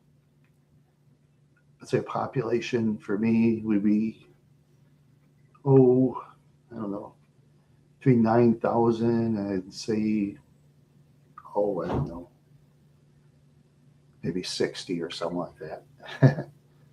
Yeah. Yeah, I'm more kind of the bigger population or out in the country, way out in the country. If I could find video equipment, I could, because I like the country life kind of too. Yeah. Trouble is, if you get a lot of acres nowadays, acres are just crazy in price. Oh God, what was it? My friend Mike in Garden City, Minnesota, small town 15 miles south of Mankato. He bought this place that's like a trailer and a shed, 4.8 acres. The trailer looks like, well,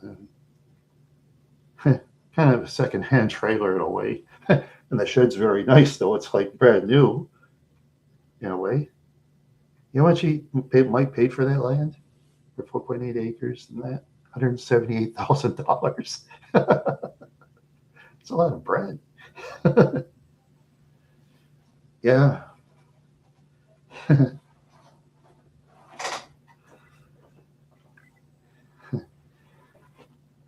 Yeah, Mike, he's a good man, kind of different. A good man. Yeah, different in his own way, different the way he says things. He's a good man, though. Saved my life. If it wasn't for Mike, I wouldn't be here. When I couldn't breathe, if I would have drove home, I might have wiped the car out. I was that bad in sleep apnea. But Mike was so good, man. He said, "You stay overnight, man." He said, "You don't have to pay me nothing." I'd say, "Come on, Mike, I want to buy you some pizza." I get that thick Chicago pizza from Walmart for like $7. Actually, it's good pizza. You cook it right in the box. It turns out great. Yeah, it's better than the major franchise restaurants, in my opinion. That's from Walmart. This is weird. Yeah, some stuff you get from Walmart. Oh, like Alexia onion rings. Oh, I love those. They're delicious. You can like buy those at Walmart. Yeah. See, maybe Alexia has an exclusive contract with Walmart. Who knows? Oh, speaking of Walmarts, man, last year, I think 128 Walmarts closed and like 8 Targets closed. Wow. Yeah, Walmarts have been closing like crazy, man. Yeah, they've been closing. It kind of reminds me of the time where Kmart and Sears were doing that serious closing too for a while back. Yeah.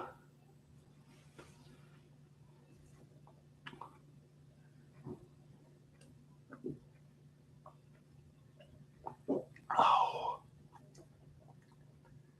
yeah, you're right. Yeah, too many thieves, and Mike is a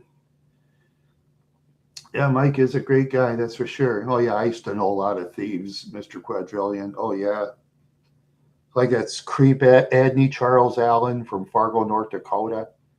If you ever want to look his name up later in the town, ugh, you'd hate him. I do. I've hated him ever since the time he took my Hot Wheels snake car. He kept it on the bus. Never forgot that. And I'm going to look at people in the eye. You Google Andy Charles Allen from Fargo, North Dakota. You know what? He's dead. You know what I think?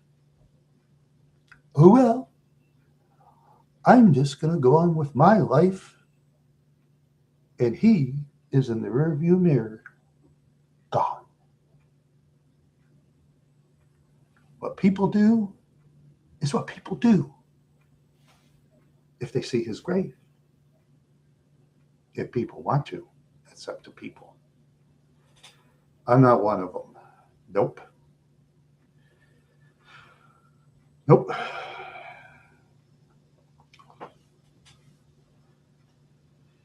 Nope. Worse than taking my Hot Wheels car. I did much worse than that. Yep. You know how bad Adney was, even in protective custody? I bet Adney Allen was somebody's housewife. I bet he was. I know he was. Oh, yeah. Because you know, kind of people, even protective custody, they like have in prison. Okay, let's say if Andy Allen, for example, was seeing the same wing as, say, Garrick Chauvin, right?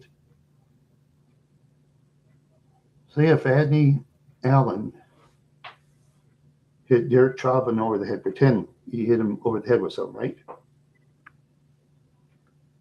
Chauvin's one punch would kill him. Yeah.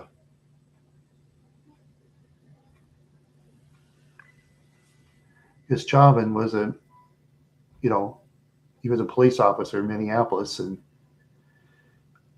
when he was an officer in the bad parts of town, he was known for roughness. He was known for roughness. Well, I've heard of some cops that are known for roughness too. Oh yeah, I've seen roughness in cops. Yeah, whenever I meet police officers or I patrol, I'm always nice to them. Yes, sir. Yes, ma'am. Yes, sir. What can I do for you, sir? I'll have kind of a beef with them. I'll say, "Are you sure this is right, sir?" That's as well far as I'll go.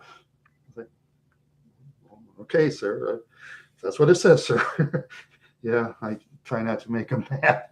Sometimes I'll do a side thing, and if I think they're ready for fighting mood, I'd say, "No, sir, I'm a comic." And I am. So that's the way it is. Yeah. Ow. Oh, man. Yeah. I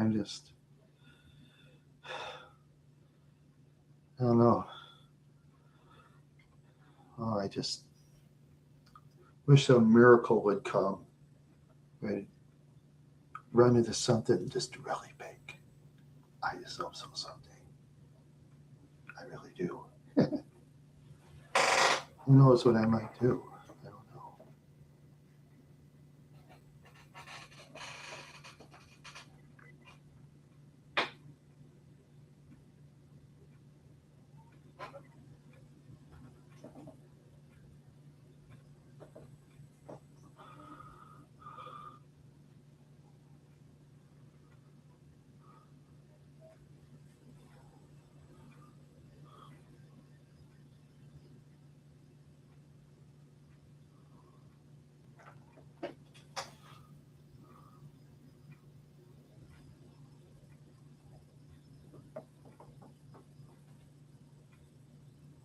No, well,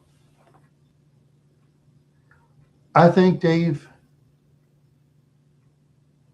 I think once he was alone, nobody called him, nobody visited him, but he was sick. And then some of the people that would come to him, I think he was afraid of some of them to come to them because they may be crazy people too, Andy Allen, to me, Andy Allen is the same as Charles Manson, in my opinion. Somebody I don't want to know.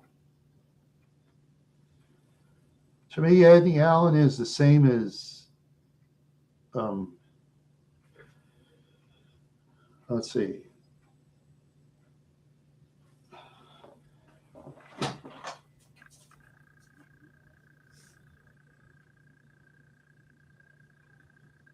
Thank you. Yeah.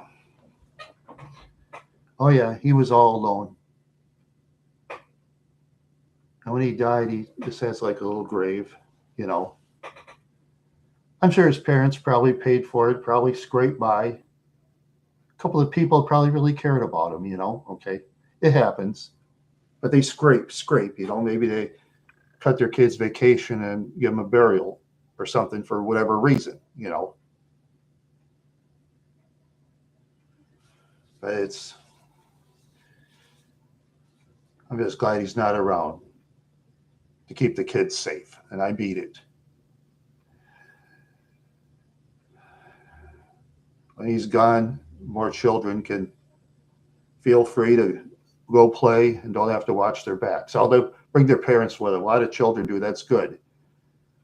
Because when kids are out in the parks these days, bring your parents with you or your guardians. Yep. Oh, yeah. Yep. He's lucky he didn't know the people I used to know. A lot of people I used to know, they do whatever they want. Because I came from the bad side of town, knowing mean people. Very mean people. Oh, yeah.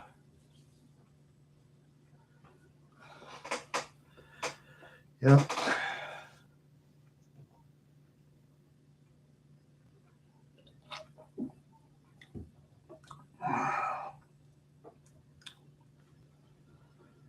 Okay, okay, I'll name one guy. I'll be honest with the people I used to know. Let's see if Adney Allen, say, challenged, say, Tom McMullen to a fight. McMullen would cripple Adney Allen in his best day. In his worst day, Adney will never see light. But Tom is not a good man neither. No. I used to know people like that. Say, Adney, see, yeah. Excuse me. I'm just glad I don't know those people anymore. Nope. If I hear people are kind of bad, I stay away from them. I say, nope, nope. They go their way, I go mine. I just tell them the truth. I just tell them I'm broke, and that's the truth. Plus, I'm legally and mentally disabled adult because the doctor gave me Thorazine. Made me mentally disabled. So that crook that attacks me will rot in prison. And my family will make sure he stays there. Yeah. Oh, yeah. Yeah. The criminals that go to prison, most of the chumps that hate me, they won't last. Nope. But like I say about Adney Allen, I bet Adney Allen was a housekeeper. Do you think so, Dave, in your opinion? Do you think Adney was a housekeeper to a cellmate? Do you think he was? I think so. You can tell the guy wasn't tough, right? You know?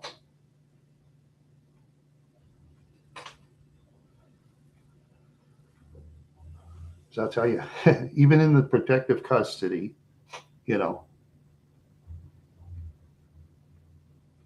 yeah, like 8 years, the way that guy acts, and I can tell the way he acts, he'd be a housekeeper for a cellmate. And a housekeeper does whatever the cellmate tells him. And if Adney goes to anybody else, they're not going to help him. No. Because Adney Allen, the way his personality was, he wasn't really well liked. Because when he was in Madison School, he was trying to kiss Robert Brown's rear end because he wanted Robert Brown to beat everybody up for him, but Robert just basically ignored him. Yeah. Because Robert thought it's a waste of time. Yeah.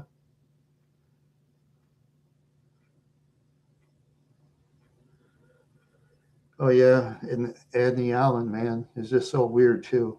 And Mrs. Banks's class, after class to go to the quiet room every day, Adney Allen went the least. He manipulated his teachers not to send him to the quiet room. He was a master manipulator, that pile of garbage. Oh,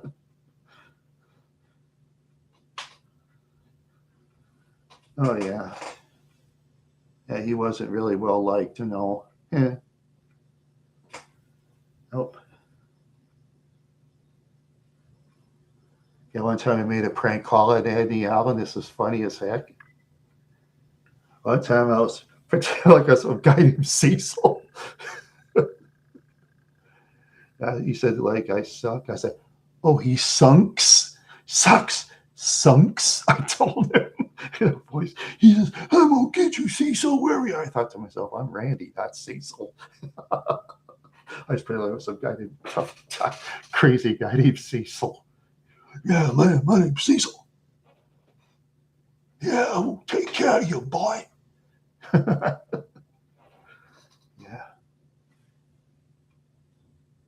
But deep down, he was afraid to walk the streets, though.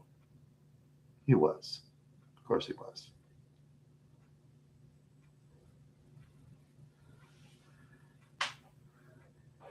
Yeah, I did that imitation of Eddie Allen. He fell for it. It was just weird. Yeah. Yes, that was before you couldn't trace calls before that unless you called the phone company, and you'd have to have a good reason. Oh, yeah. And if some operator hears about Edney's reputation, the Allens, if it's a bad one, they won't help him, because in the old days, word gets around pretty fast in telephone companies, kind of. I think it was at my late aunt Marge. Was it? Yeah. Yeah, she was a telephone operator. She says, "Oh yes, we were gossip. We were the gossip operator." She said, "We're always gossiping, saying, oh, this guy says, oh, this guy says this." She says, "We just have a book on the worst people that we never help them." I said, "Isn't that illegal, Alma?" She says, "Bosses support us that way, Randy. It is illegal, but bosses will support us that way. We want to keep our town safe." And the police tell us to do that too back then, and we agree. And the towns were actually pretty safe back then compared to now. No, they had this thing, these codes on the worst people back then, but now though, phones are just so much different. Yeah, technology just it's faster than me. Faster than me, I'll tell you. Yeah, that's for sure. That's really for sure. Yeah. Oh, oh, I just hope someday, just before I die,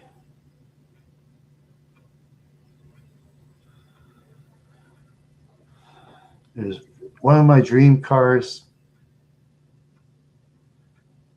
that I like to have, but I'll have to put in probably a different engine, of course, so I can run on clean fuel.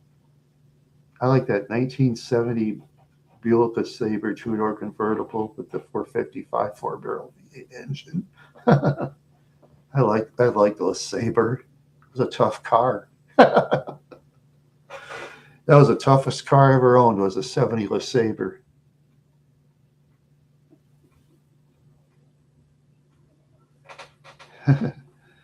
Well, you'd be surprised how tough that car is. Oh man.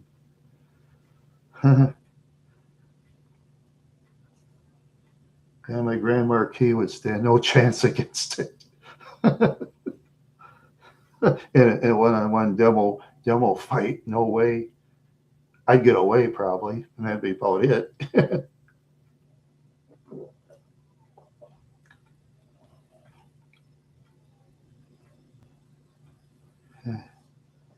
Is anybody still here tonight? I was just wondering. Still listening to me babble on and on? Yeah, I just wondered.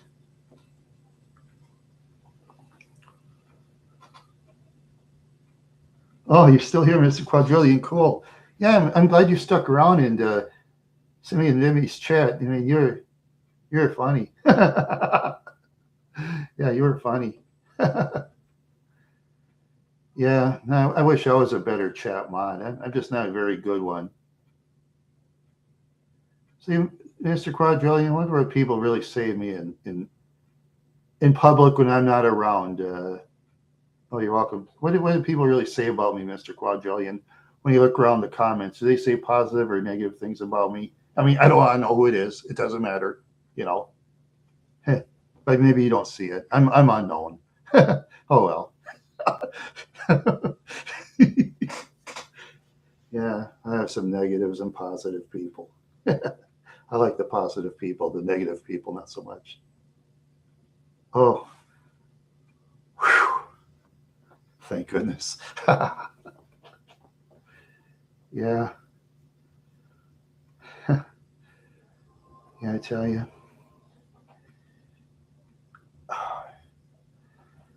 Yeah. I just hope, well, I think 2024 will be a better year than 2023. Yep.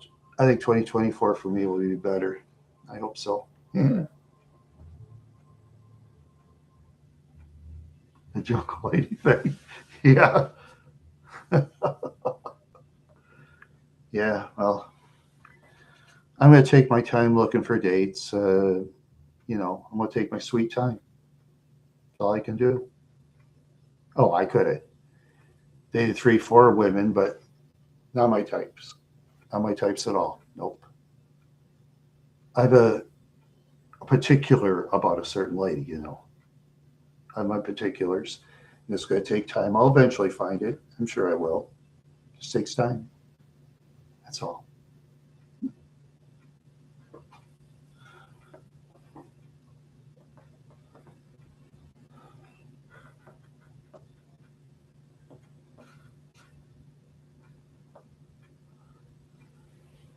Um, I think better for probably most people. You know, better for most. I hope so. Look, I hope they cut down on the fighting. I want the fighting cut way down, man. Please, no fighting. You know, please, let's be friends. But a lot of people aren't going to listen. So what can I do? No, but I'm a man of peace. Violence is not necessary. I mean, I'm angry at lots of people, but I'm not going to beat them up or wreck their possessions. I'll just stay away from them and find better people. That's all I can do. Yeah, the bad people you just put behind you. That's what you do. Yeah, so I do it. Yeah, that's how I do it. Hey, if I could. Yeah, if I can catch some parades next year, that'd be cool. Some other things. Just thinking. Yeah. Oh, not too bad there in 166. Oh, wow. New people are popping in. All right. All right. Hey. I was, yeah. These glasses are older than me. These are my late Uncle Ed's glasses he bought these like in the 1940s, during the years where sunglasses were very popular with military personnel, like the Flyers.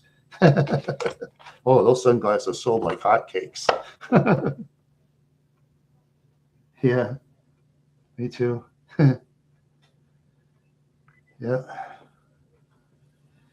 yeah, things are different. Yeah, you made better stuff. Oh yeah, yeah, yeah. Oh boy, I was gonna show those that didn't see. $8, man, at the thrift shop. Look at that. 20 to 50 on eBay. Look it up. Just like this. 1950s TV tray. Look it up. Look at that. Little scuffs on the side, and that's about it. Little tiny little scuffs. Yeah, and some of the roses.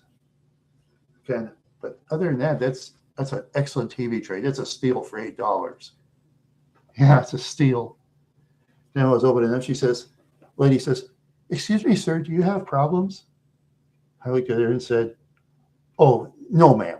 I just wanted to shut the thing, but no, it's worth the money, ma'am. I'll take it home." Well, it did open after I got it home, but it was a little hard. I think it hasn't been open and closed very often, which I shouldn't do neither.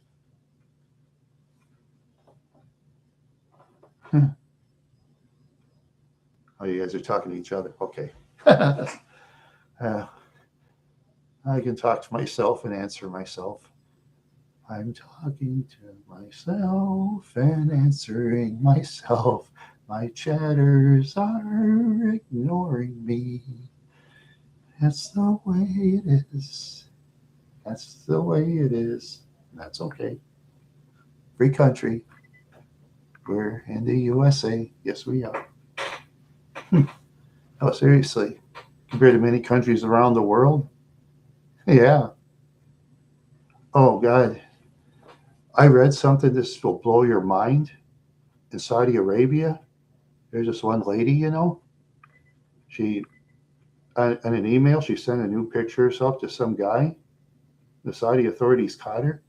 You know what sentence she got? Did you hear about it? It'll blow your mind.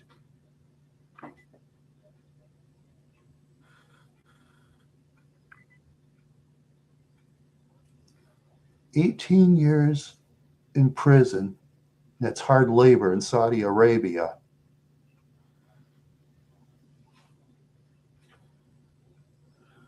In the Saudi prison system, the guards aren't very nice. Yeah, that's what the ex-inmates say. The guards there aren't nice.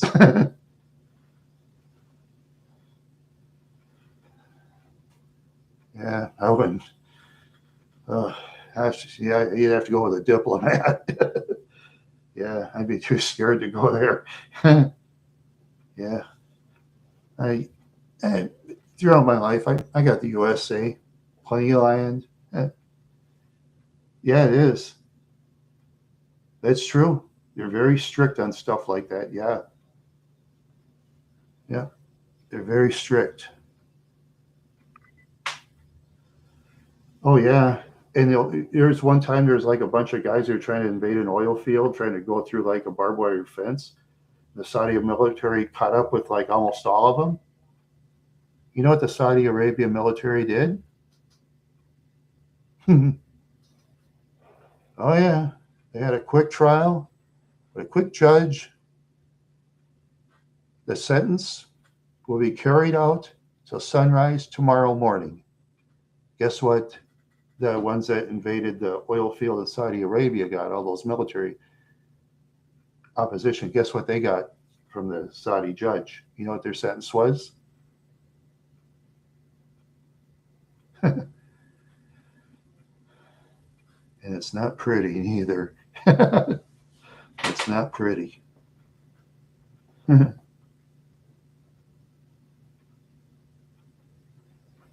Oh yeah, that's right. Hey, thank you. Yeah, I should have kind of did better on the Fairmont. My editing was kind of choppy. I mean, sorry about that. I sometimes I just make like dumb mistakes, and yeah, yeah. I'll check on the thrift shop next time I go to Fairmont. Yeah, I'll go there sometime. I'll try to remind myself. Yeah, yeah. I used to know a couple of guys that live in Fairmont. They drive semi trucks. Nah, they don't care about me. Nah, that's cool. That's cool. No, I'm nothing against them. They were my friends from childhood, but they want to go on their lives, and that's cool. I got you. I got the Wild Horse fans, and you're the most important. Yeah, yeah. Fairmont's done very well for a medium-sized town. Almost every business is opened. Yeah, they got Hy-Vee over there. The Hy-Vee is very busy. They got like a big car dealership, Ford, and another. I think they have two car dealerships in Fairmont. In a town that size, that's amazing. Two or three, I guess.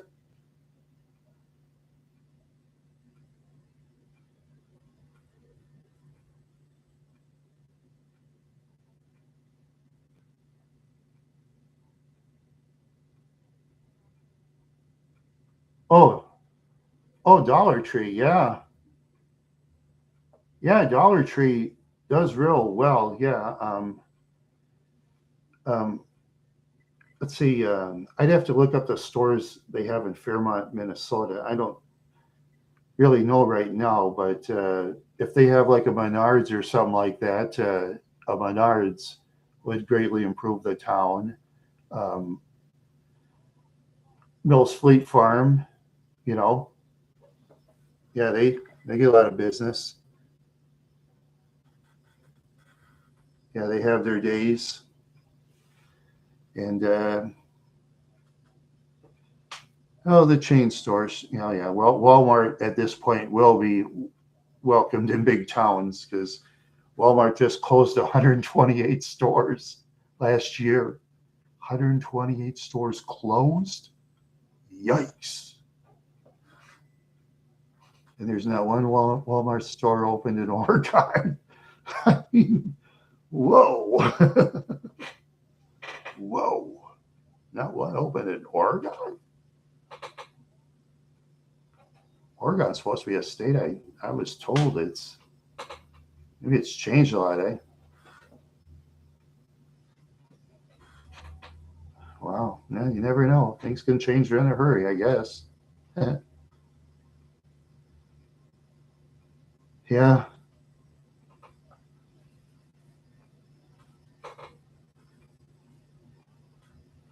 Yeah, basically, yes. Yeah, it's just too much theft, too much theft at the self checkouts, A lot of times they'll self checkout people, the security, a lot of them come from the poor side of town. There's people from the poor side that say, hey, man, how's the money doing in your job? Something like that. They'd say, oh, it sucks, man. Hey, man, let's do some deals. We'll do this and that and this and that. All right. And then they do what they do. They make money. They split it 50-50. Here's yours. Here's mine. Here's yours. Split it 50-50. And they'll make a lot of money in the poor side of town. And when the cops go down there, nobody talks.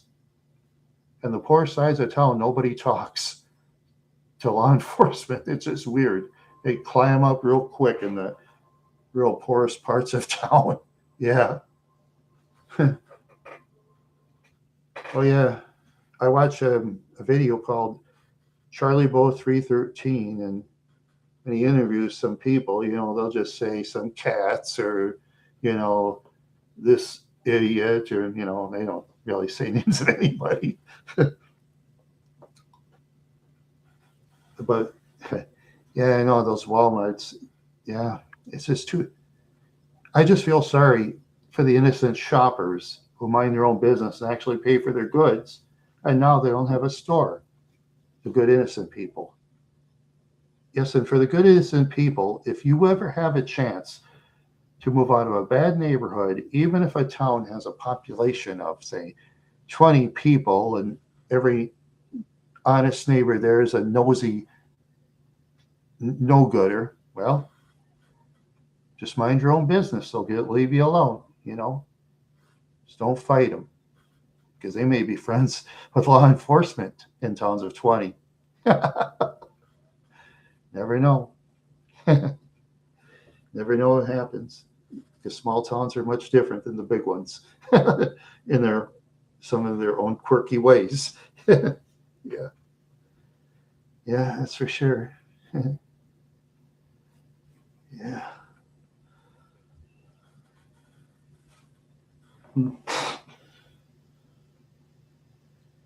Yeah, there's one time I used to live in Pearl, Minnesota. I stayed at the Noel Motel for rent. Sometimes when,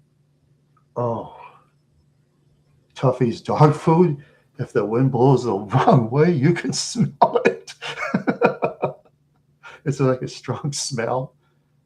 But I guess it passes environmental protections stuff. I don't know. Maybe it does. Who knows? But sometimes I used to walk around in Perham. I used to read when the wind blows. If it's blowing strong, say from the west, I'd stay home all day. Unless if I'm going in my car real quick, going out of town. Yeah, but Dylan Tuffy's dog food's been there 30, 40 years, and yeah, they actually have a small store, like a no-name store in Perham. It's been there 3, 4 years, and I've been in that store once. It was expensive, but they're still in business. Just weird.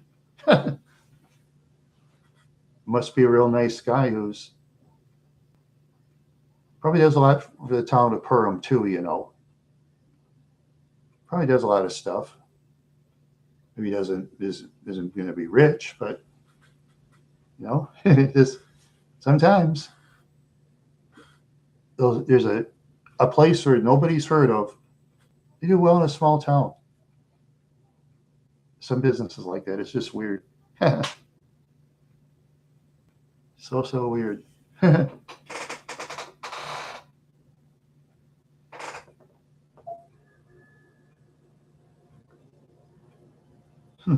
There's 5 people. I think everybody is still here listening to me babble. I'm not but a babbler. I babble. I like to babble.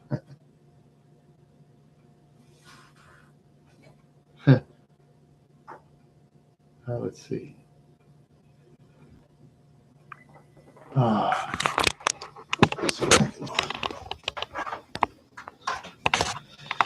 Let's see.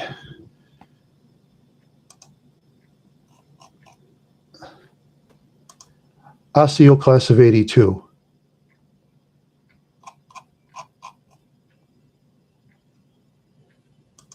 Osseo class of 1982 YouTube.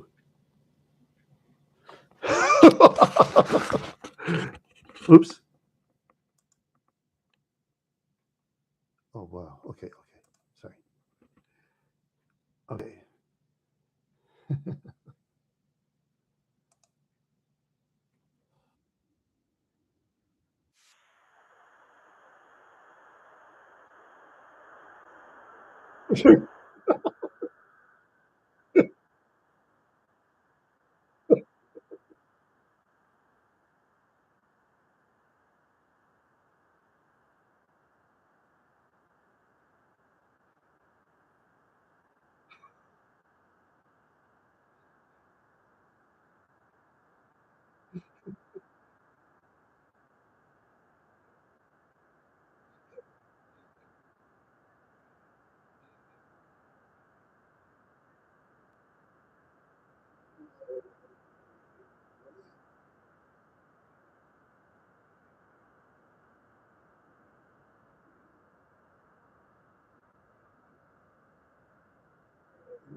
So, aren't those people funny? Did you hear them? Aren't they really funny?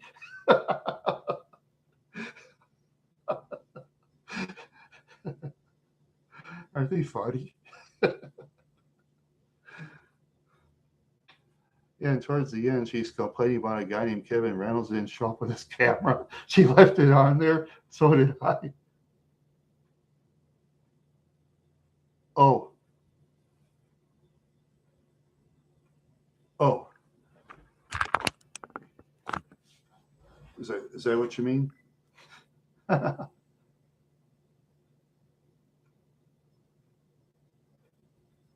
I'm sorry. Oh man. Oh. Okay, then you have to watch it. Osseo class of 1982 YouTube sometime in the future, okay? You'll find it. It's on the very first one on Google. I'm winning. I'm the very first one on Google. Yeah, on the search engine thing. It's just baffling. Like it's this Osseo class of 82, the whole class, and then beating them. It's pretty funny. My own video. It's bizarre.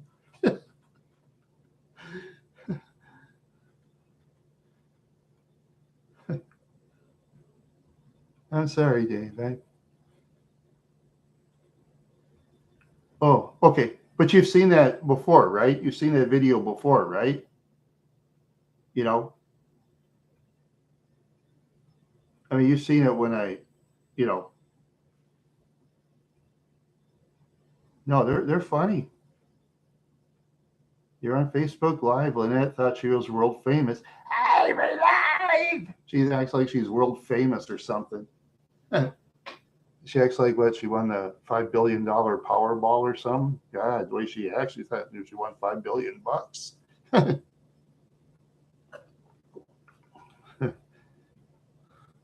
Yeah, I got more views than them on Google. Yeah, aren't those clowns funny? Aren't they funny? You can tell they're. Can't you tell like their nose is up in the air, the way they act? They think they're just better than people like us, you know? I'll tell you, they're the ones that ran away when the big city people moved in Brooklyn Park and some of those suburbs. They started to run away 20, 30, 40 miles away at least. They're smart to run away because I did too. I hate living in violent neighborhoods. I like peaceful neighborhoods better. I'm a man of peace. I just don't, unless they get paid for fighting and stuff. That's the only way to do it. Get paid. Yeah. God. Yeah, I wish I was a younger man and had physical ability. I'd be in mixed martial arts and the professional leagues. That'd be fun. Yeah, that'd be a lot of fun.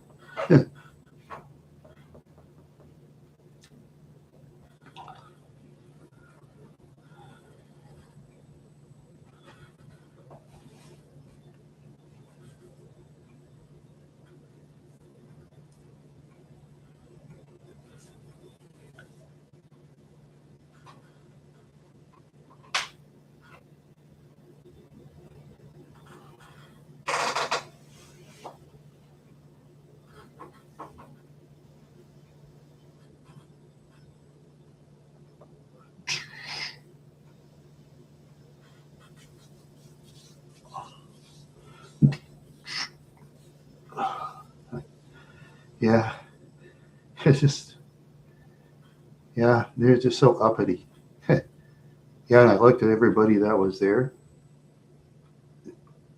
Only one girl I kind of talked to at lunch for it was a little over a month, and that was it. She was briefly my friend, and then we just drifted apart. But everybody else there were, oh yeah, yes, Lisa was my friend for until about my senior year. Then she didn't really want to be my friend anymore. And years later, I tried talking to her, and she thinks I'm nothing, and that's fine. Who cares? Who cares? Just like Mama Shirley would tell me. She said, Randy, if every one person that doesn't like you, there's 100 that do. Always remember that, Randy. Yes, Mom. Yeah, Mom was right. Mom was right. So if that one person doesn't like me, cool. Who cares? You know? Yeah. Good, honest people are the coolest. Oh, she was. Yeah. Yeah. Yeah. She was a cool lady. Yeah. She got me out of reform school because when Sue's mom, I told you when Sue's mom was at calling my mother had to act real nice and obedient because if she didn't, I'd have been in reform school for sure. Because I put my picture in the mailbox with an actress. I was busted. I didn't mean no harm or anything. She could have brought her mother with her. It'd have been fine, but she just hated me. It was just weird. Learn my lesson, though. Learn my lesson. And there's people that do a lot worse stuff now, and they don't go to jail at all. Cops don't even do nothing. Somebody like that really bug us or something, they just like, oh, you go fight back or something. Yeah, you got to watch for the clowns. Lots of clowns in this world. Too many circus clowns. That's why a lot of people have been walking dogs lately. Up in the central part of Minnesota, a lot of Rottweilers. Southern part of Minnesota, a lot of pit bulls.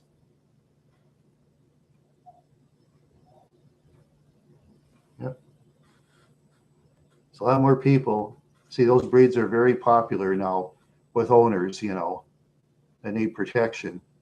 They like, the ones that don't believe in guns or something. They have a nice dog to be their best friend. Well, they're expensive.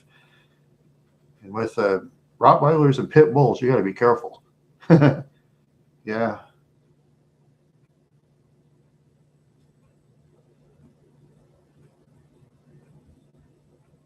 Uh, they didn't send it to me, Dave. They didn't send it to me. No, no, they didn't send it to me. Oops.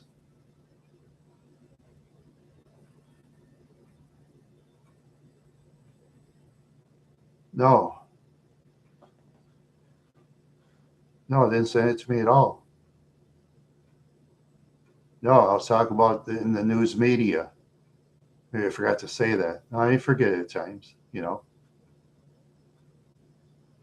Oh yeah. Oh, that other one. Yeah. Yeah. I'm just gonna basically. I know there's nothing I could do about it at the time, so I'm just gonna basically try my best to put that person behind me. I got some relatives in the big time. That person doesn't know it. I got relatives in the big time. Now I'm gonna talk to the big timers. Now, one that sent me that dirty picture, you don't matter. Because I'm going to tell my big time relatives. If that person doesn't believe I haven't, then I don't care. Who cares?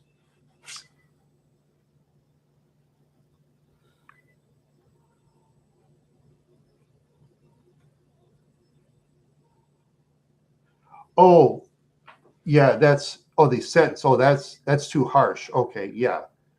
Yeah, that's way too harsh. 18 years if it's between like two adults and stuff like that. Yeah. It's like a complicated law, The laws are complicated on pictures and the internet, but in many countries around the world, they're strict on that stuff. And yeah, oh yeah, there's celebrities of all kinds in Hollywood. They get all kinds of death threats and dirty pictures. I mean, of all kinds. Oh my goodness. Oh, they'll just send law enforcement after them. That's all. They'll just send law enforcement. The ones on their side. The big time celebrities. Yeah.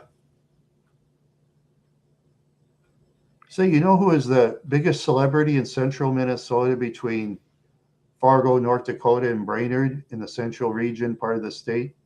Who do you think would be the biggest celebrity for singer? Did I tell you?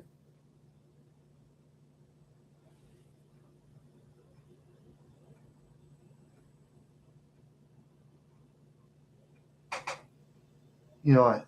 I'll tell you. Why not? No, not me. Kid Rock. Kid Rock. Because he's saying Dave Winkerman. Oh, okay. No, actually, it's Kid Rock. Yeah. Because he's saying not only is one of the top headliners at We Fest in Detroit Lakes, he also sang as one of the top headliners at River Ranch Jam. And Kid Rock wants a lot of money when he sings. He wants lots of money. And they'll pay him because he can draw a crowd.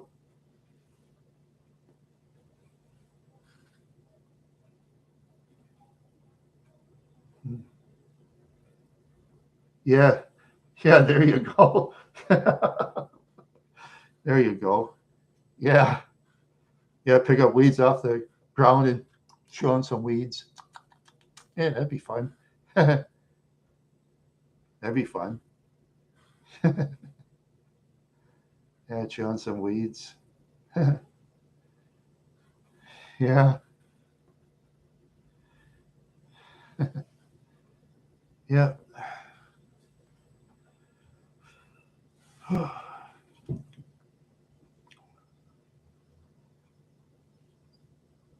Boy, just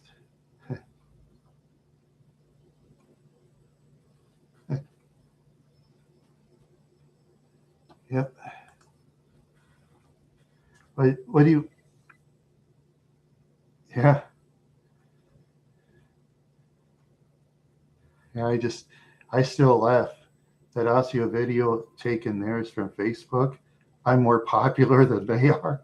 Isn't that weird on Google? It just, it bums me out. It just bums me out. I guess they must leave it up. They want the extra publicity, I guess, or something. Yeah, their Facebook page has grown enormously.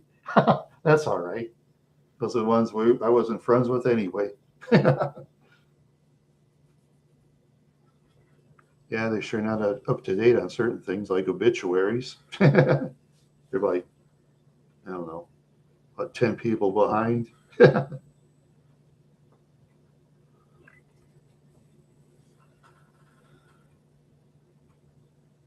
Yeah.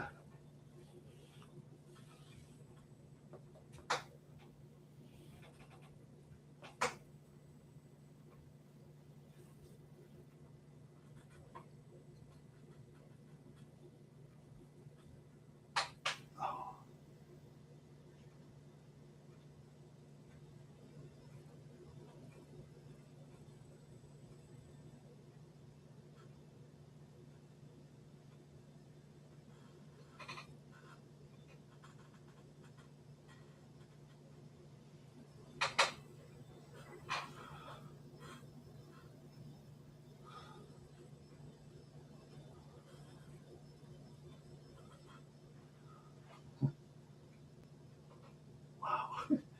5 people still here looking at me rocking on the chair like an old man.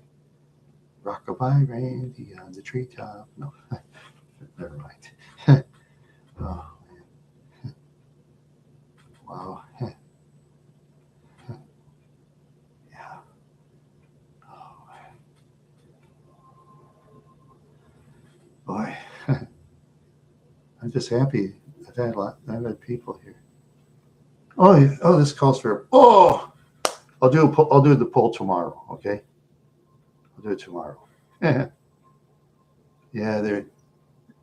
Yeah, people don't. Yeah, I missed on the poll. Yeah, I know Reba Ecky's a female. I know that. She's a very nice lady too. Yeah.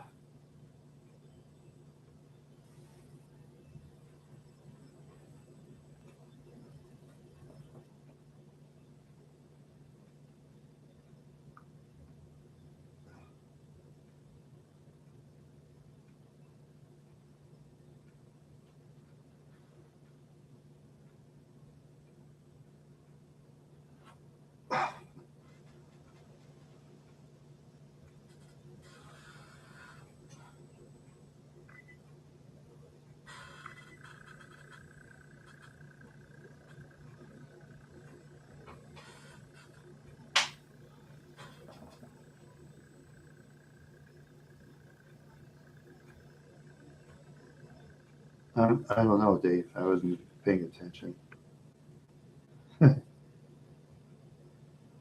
Oh, oh, okay. 2 females. Yeah, yeah, and I'm a space cadet, so nothing but a space cadet. Yeah, yeah. I used to be. Some people used to call me space cadet when I was younger. I didn't care. I'd say, yeah, I'd like to go to outer space. That'd be fun. That's all I'd say to them, because it would be if if I could do those breathing stuff and be an officer in the armed forces. Yeah, then you could be an astronaut. Yeah, you have to be in order to be an astronaut, you got to be like a high-ranking officer who just has no demerits all through the years, like no demerits. Yeah, Armstrong and Aldrin never get demerits. If anything, they worked up to the superiors all the time. Yeah, that's how it works. When my brother used to like be in the Navy, that's what he told me. He says, yeah, how it works is you got to really go that extra mile for the generals to get promoted. That's what my brother would say. Go the extra mile to the big military officers. He says, yeah, some of those guys, they'll just, and then they'll get promoted. Yeah. That's what he said in his unit. I don't speak for all units in military service. That was my brother's unit. That's what my brother said. You know, my brother says, well, I guess it depends where you go to.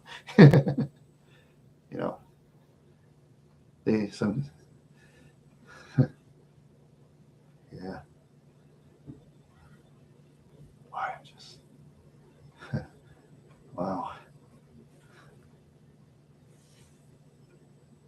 Oh, wow. Well, yeah. Yeah, my brother's still alive. I can't give his name or anything because he doesn't want to be on YouTube. He doesn't want to be in pictures. He wants to be no voices in videos at all. I said, okay, that's cool. And a couple of my family members are kind of behind the camera, you know, they'll talk, but they won't be on the camera. That's fine, you know. That's fine. They can be behind the camera and talk.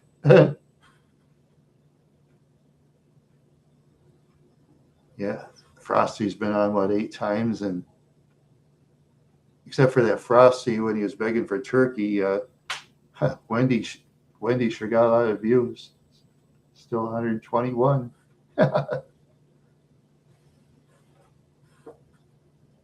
Yeah, she's 12 years old, though, so I don't know how much longer she has to live. She's a very old cat, though. I hope she doesn't like get arthritis and start falling and stuff, because that could happen. Cats do get arthritis, they say, you know, if they get old.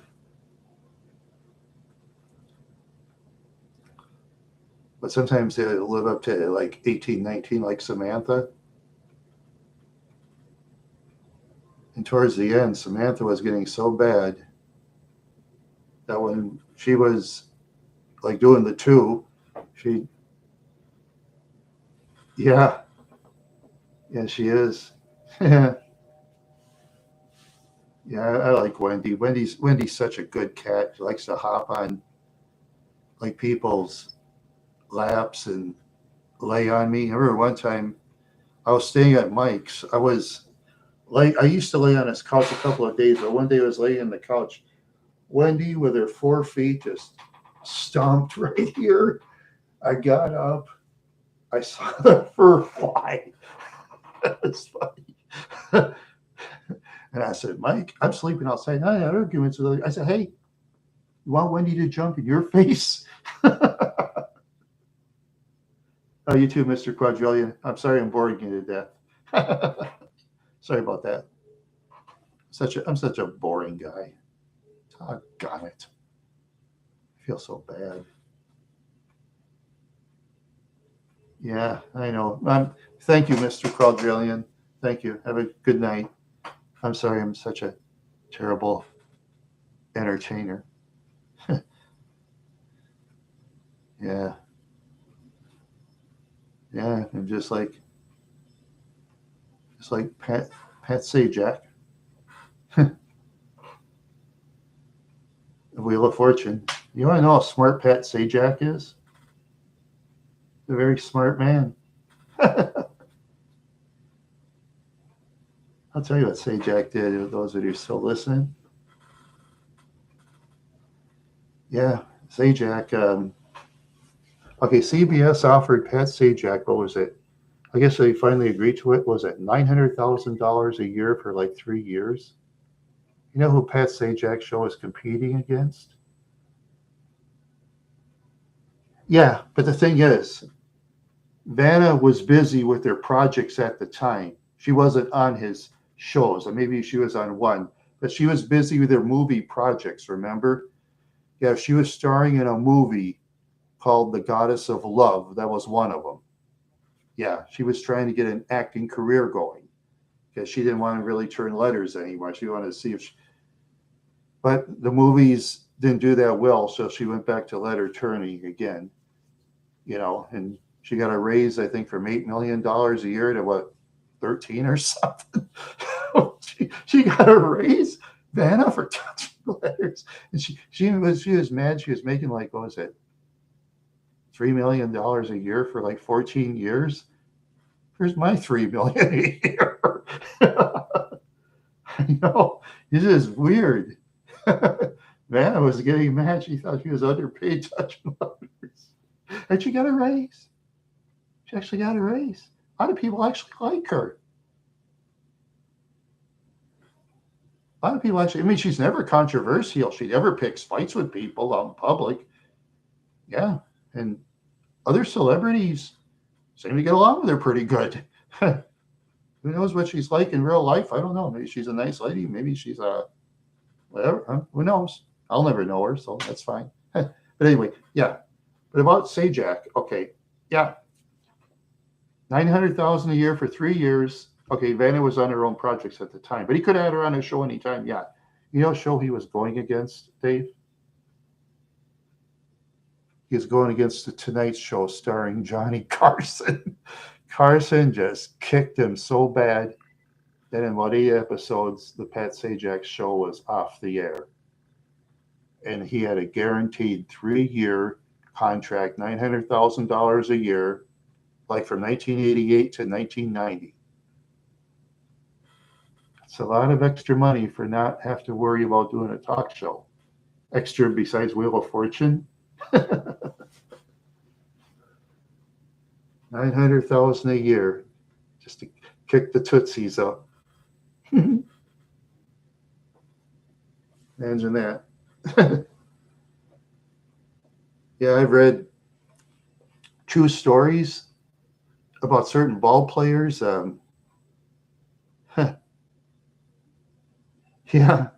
Oh, I read about this contract. I think it was some team gave to a baseball player named Bobby Bonita. I think Bonita and them sued each other, and Bonita won the case. The team might go to money for like over 30 years. I think over $1 million a year. Because they thought Bonita was going to be this big star, but he bombed. After a while, he bombed. It is weird. But I don't think too many guys bothered Bonita, because I think Bonita probably could fight. Very good fighter. Yeah, sometimes guys who bomb out in baseball, other players don't bother them. I think they're tough fighters, and they say, "Oh, we don't want to mess with him."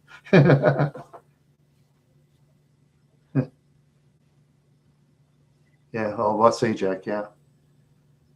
Yep. And then Sajak retired. Was he made $16 million a year or something like that? Yeah. That's just weird. Oh yeah. Yeah, they asked him a comment about that movie Good Morning Vietnam starring Robin Williams. Pate Sajak said it was almost all false, but it was a fun movie. I loved it. And I recommend watching it to all my fans. That's what Sajak said. He says, yeah, we did things different in Vietnam. Most some of it's the same as the movie, yeah. And yeah, because Sajak was a radio guy in Vietnam during the Vietnam War. He was actually in the army. Yeah, he was a radio guy. He said they did things a lot different. He said, but he thought the movie was great, though. He loved it.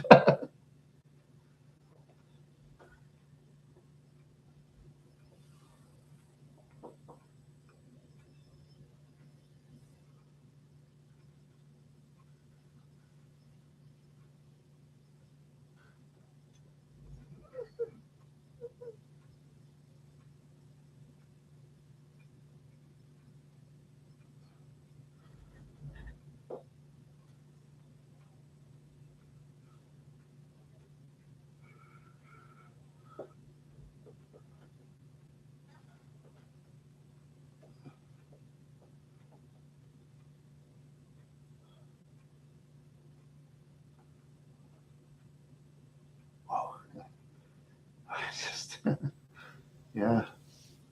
Let's see now.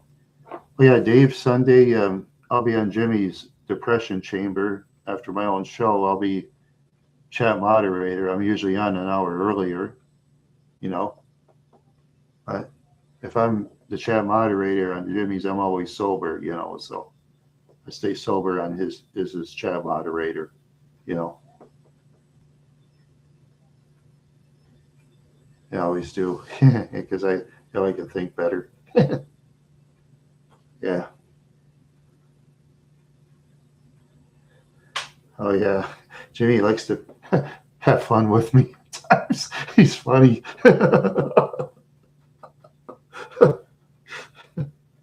Yeah, he's funny.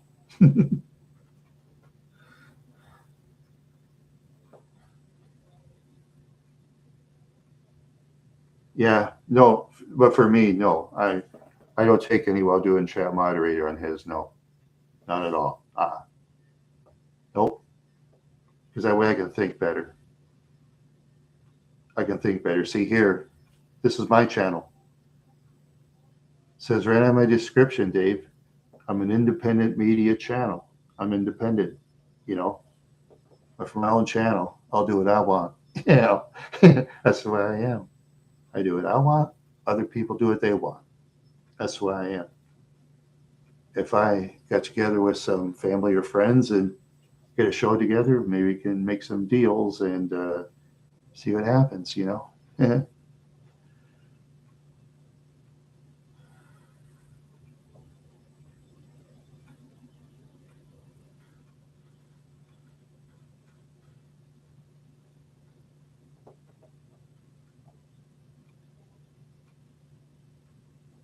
Oh, yeah. Yeah. Yeah. See, Jimmy like does things different, you know, because when you're a chat moderator, you're like under Jimmy. Everybody is. If Jimmy said to any of the chat moderators, okay, I'm going to get rid of so and so, you know, and then sometimes they'll get rid of a chat moderator. She says, do you think it's right for me to get rid of chat moderator? Oh, it'll get like 90% yes at least. Oh, yes. Yeah. He's amazing, that guy. He's an amazing man. Oh, yeah. He's got about what, 8 chat moderators. I'm different from all the other ones, though. I like to give updates on numbers and thank everybody for tuning in. That's the way I kind of do it. I know it's old style and maybe it's out of date. I don't know. I am kind of out of date anyway. I mean, I'm an out of date guy. Who cares? I listen to out of date music. Let's see. I got Michelle Branch. I got her because she sang a song with like Carlos Santana one time, and you know, he gave her like her chance to sing, and she sang, and it was like one of Santana's most popular songs of all time. They asked her to like to join him, but she wanted to sing independent, and Santana said, "Hey, that's cool. Go ahead, go for it." Because Santana, he makes a lot of money, still does. Yeah, and when a relative dies in Santana's band, they just get a relative or a cousin or something. There's cousin Jose on the fiddle. You know, they're usually pretty good too. Your relatives. Yeah,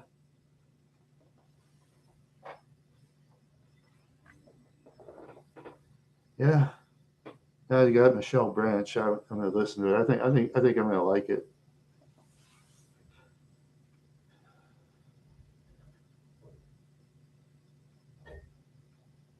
No, that's okay. That's all right. I'm always thankful what he's done for me. He's done so much for me. It, it's phenomenal. Thanks to him, I'm up to here. When I met him the first time, I'd half less subs at least half.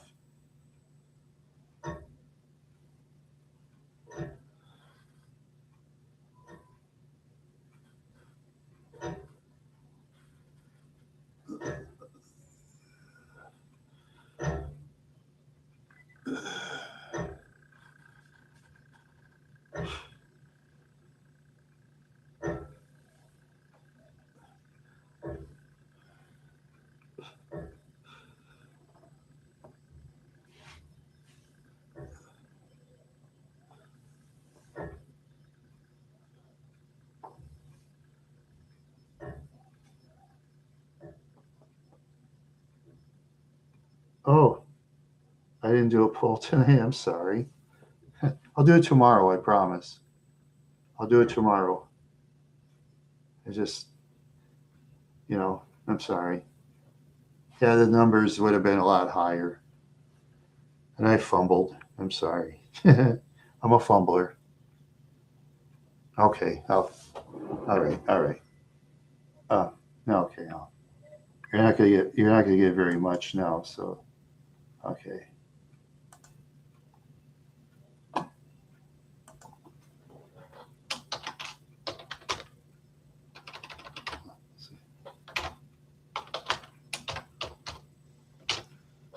Yeah.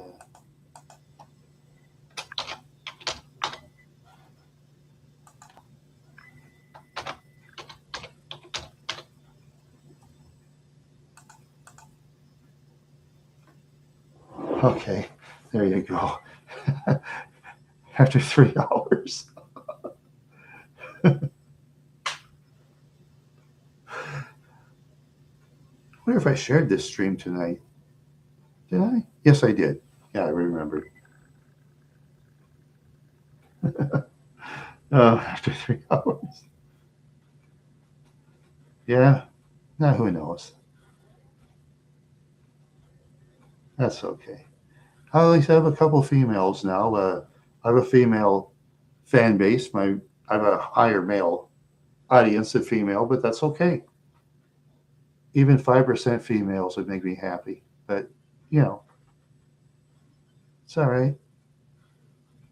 Most people that I've met on the internet are cool.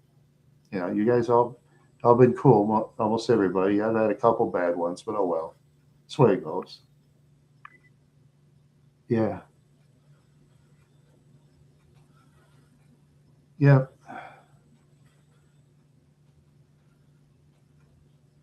yeah. Things like I say, things are different nowadays than the way things used to be. Yeah, it's just oh yeah, I should do something. I don't know. Yeah, I had to put full coverage on insurance on my Grand Marquis now because it's a fancier car. I told my sister to get a cheap car, and my sister comes to me and well, it was actually a loan and some money. And then there's that $9,300 car. She says, "Rand, don't you like that car?" I said, "Well, yes." She's like, "It's blue, baby blue. Isn't that your favorite color?" I thought, well, blue. That's about second favorite next to bright blue. I said, "Yeah." Okay, let's drive around. I said, "You drive it. You're gonna buy it." She said, "Okay." So I was a pickup. Oh, I drive. I said, "Yes." So, yeah. And then she says, "You want to try it?" I said, "No, I'll take your word for it." She says, "Well, it's your choice. Either that or keep the Park Avenue." I said, "Okay." She says, "Well, how am I going to pay it back?" She said, "Happy birthday." I said, "What?" She said, "Happy birthday." Thank you. 2003 Mercury Grand Marquis with 53,000 miles. Huh? All I do is trade in my car for $100. I know. It just it just blew my mind. Yeah, because that Park Avenue is basically limping along. Yeah, yeah. And I kept telling her, she looked up the Grand Marquis. I think what sold her the most on the Grand Marquis was the 5-point safety rating all the way around. Yeah, and the car is safe. Has a nice long hood. You could fit 3 fat people in the trunk. Park Avenue, you can barely fit your cooler in that little tiny thing. Yeah, and just like the Grand Marquis, see, for example, see this instrument panel? Yeah, the traction control for the Grand Marquis is like right on the instrument panel, which is right. The Park Avenue, the the traction control was a button right on the tip of the gear shifter. That was crazy. right on the tip of the gear shifter. Just think if I had to repair that thing, I bet they want at least what, $2,000, I'd say, because you'd have to tear apart the gear, everything. You'd have to tear apart thousands of things just to get to the traction control, you know? Yeah, put it in the steering wheel. That's a dumb idea. I think on the dashboard it's much smarter, in my opinion. I mean, am I right or wrong, Dave? I don't know. Am I talking crazy or something? I mean, you know more about vehicles than I do in general, you know. Because yeah, traction control in the Park Avenue was a button on a steering wheel. It was the gear shift button. Gear shift. Yeah, it was weird. Yeah, it just. Yeah, imagine if I already know the top speed of the car generally, but yeah.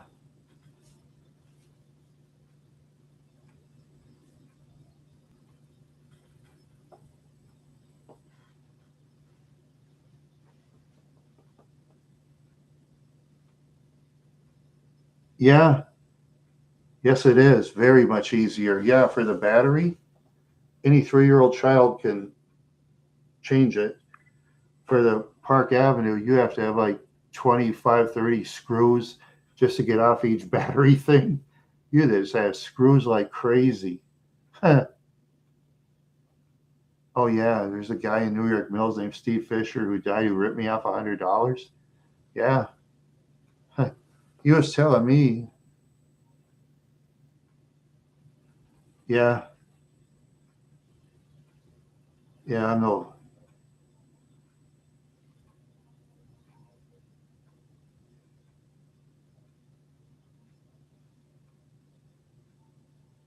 Yeah, but the traction control, you see that, keeps you from sliding into things. For example, it's like a movement thing. Yeah, it was on the button in the steering wheel. Let's talk about the traction control. Yeah, the Grand Marquis, it's right on the dash. Yeah, I'd rather have it on the dash myself. I feel better about it.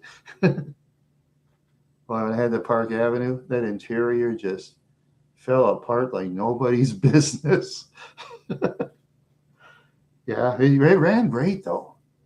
Yeah, boy, those engines were tough. Too bad the rest of the car wasn't. Especially the interior, I think just fell apart here and there. Plastic would crack for no reason. You're sitting there, what? The only thing the Park Avenue had great of is those cup holders. You can practically abuse that thing; they'd never break. You could put 64-ounce cups in there, and it holds. Yeah, at least they did great with cup holders in the Park Avenue, and the inside latch thing. You could put a lot of stuff in there. It's about as big as the glove box, which is kind of small. Yeah. Wow. Yeah.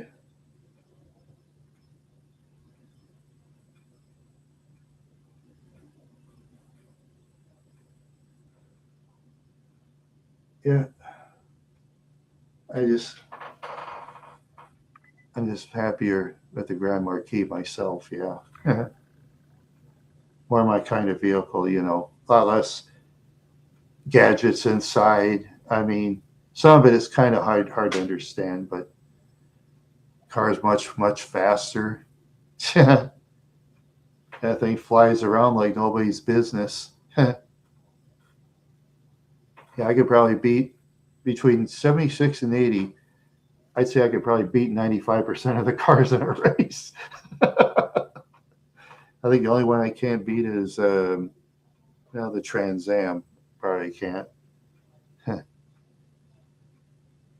they should reduce the horsepower in those years. Remember that. And a 79 Grand Le Mans with that 302 two-barrel V8. That thing was a putz. It speed of a four-cylinder when it took off. I'm sitting there thinking to myself, the car is sleek. Yeah, yeah, that's true. Yeah, but the thing is, what I've read, I don't know if it's true, Ivor, but the Ford division, they usually make their vehicles like faster than the Mercury or something like that. Mercury's more the luxury line in a way. Then they had the Continental, but then they got rid of the Mercury name, and they got rid of the Crown Vic and Grand Marquis platform. Oh yes, but then I've read too that many police stations around the United States that don't hardly have a budget. A lot of them are bringing Crown Victorias out of retirement. Yeah, they're driving Crown Vics again. Yeah. Yeah, they say many cops are happy. They said, yeah, it's good enough for our equipment. It's always reliable. It's fast enough to catch suspects. And you can put suspects in and they don't complain. He says, yeah. Yeah, that's what the cops say about Crown Vics. That's why I wanted a Grand Marquis, kind of. But much cheaper than $9,300, man. And my nice sister, nice blue color, and oh, boy. You drive down the road, it's just so much fun. To me, the car looks much better looking than the Park Avenue, to be honest, in my opinion, really. In my opinion. I know some may think the Park Avenue looks better. That's okay. Park Avenue has a lot of luxury items. They have ashtrays in the back seat with cigar lighters for heavy smokers. Oh, I used to know a lot of heavy smokers. I know a lady from Midwest named, let's see, Joni Jordan. Her and her smoking friends, they love that car. Yeah.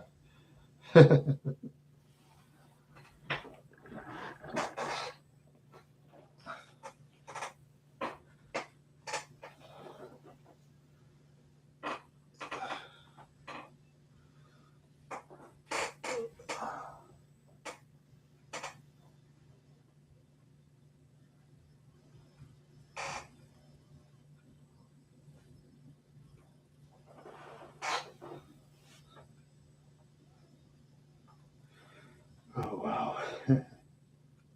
Yeah. Yeah, my life it's getting better. See what the future holds. Yeah, I'll be on tomorrow. Oh, yeah, I'm just basically, living in kind of in a place with roommates and stuff like that. It's quieter here. The other place, it was just nuts. Yeah, I live in Mankato, Yeah, it's different in Mankato. There's more crime. More crime in Mankato. And the way some of those people act in Wadena, they wouldn't want to go to Mankato in some parts. Yeah, okay, I'll give advice to the good people of Central Minnesota. The good people of Central. The safe area is like if you go to River Hills Mall, that's like kind of the safe area. And Upper Mankato is basically safer than Lower. Lower has a lot more crime. Yeah, and I'm kind of in the Lower. Yeah, that's the way it is. Oh well. Yeah. No, I just get around the best I can. That's all you can do. Yeah. Yeah, it's different. Outside of town, people have their different opinions and beliefs. That's fine. There's a lot more hills around here. Oh, you know that hill in Wadena, the steepest hill out in Tapley Park? Pshaw.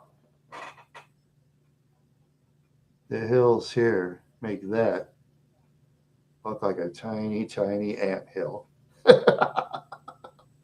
And I'm not kidding. They got I got a video, Ivor, shows me climbing up that hill in Mankato, on Madison Avenue. Did you ever see that video? That's a very steep hill. Yeah. And when you go up and down the hill, like in the wintertime, You're hoping it don't rain. Other cars slide down that hill. Yeah, I'm surprised insurance isn't higher. I don't know. Unless the cars have improved over the years, I don't know. Yeah, yeah, yeah. Gotta do the best they can. They take care of roads.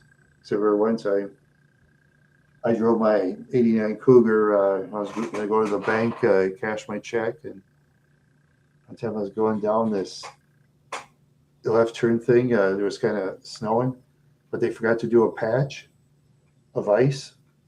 I was going like 10, 15. I was like slowing down. So I tried to stop. I could. I crammed it in reverse, flooring it. Then I hit the back of the K car. Yeah, it was just weird. I mean, they didn't ice that area at all. It was just weird. And I was really driving that fast, but I hit the K car. My car was $179 worth of damage. The K cars was $797 worth of damage, and I hit them in the rear end with my front end. It was just weird.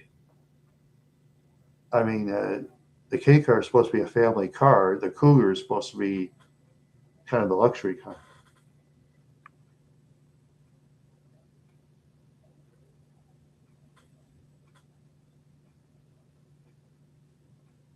Yeah. Oh, yes, yes. Yeah, it was a TV repair place. Yeah. Um, yeah. I had to put that one of my father up there. He thought that TV owner was his friend. You could tell that TV owner was 10 times smarter than my father. My father was trying to act like he's intelligent. The TV repairman, you could tell, smarter than him. That was funny. Oh God, what was it? The last time was it? My dad switched to TV, and it was like in the '90s or something like that. What was it? To take my dad's TV, he came up and said, "Harold, that'll be about $60." What? Because usually when they take TVs in furniture stores in most places, no, they'll just do it for free if you spend enough money. You know, they'll be glad to recycle it because furniture isn't really. I don't know. It's tough to sell a lot of furniture. You got furniture. I need a new bed. This thing's lumpy.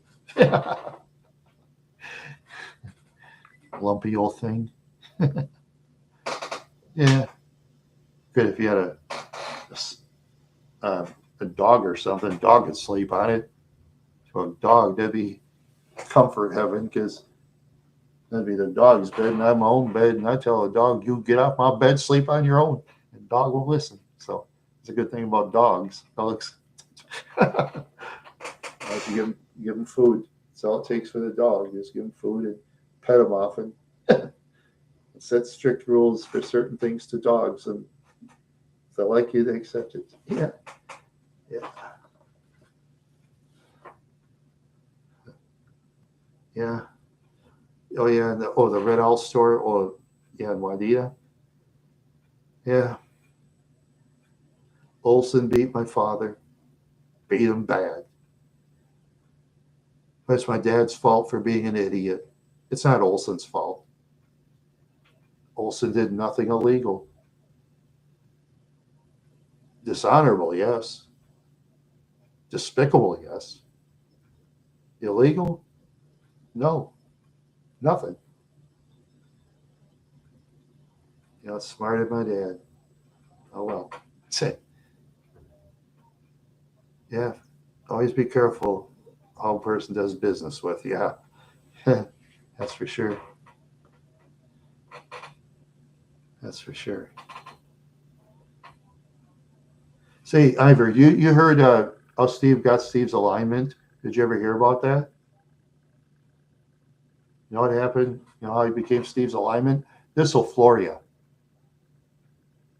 If you don't know, this will floor you.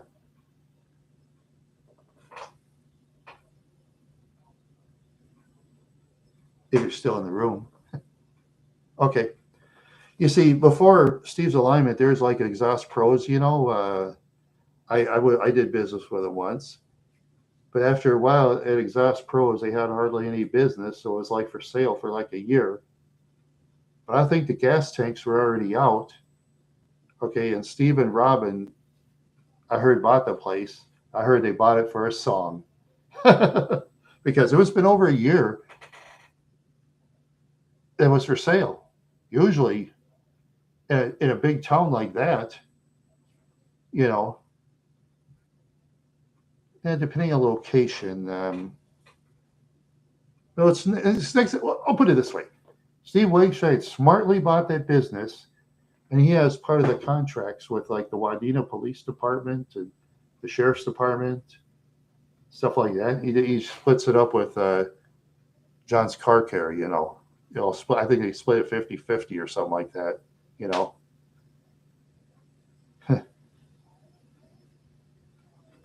Yeah, because they have contracts with them.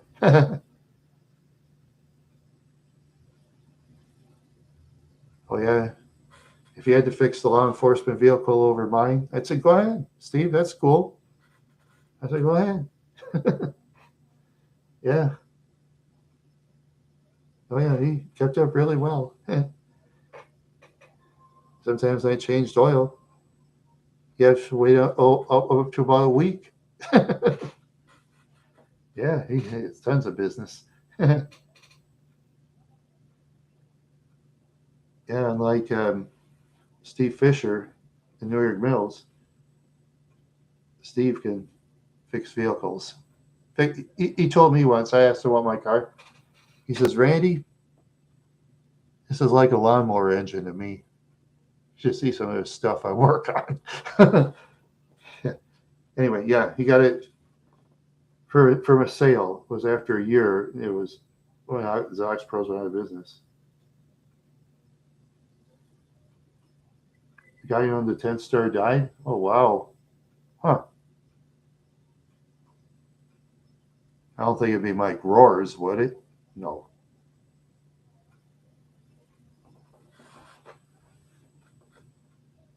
I don't think it's him. I haven't heard him. He is getting up in age himself. As far as Roars is concerned, I don't want to talk to him. I have nothing to say to him. I have nothing to say to him.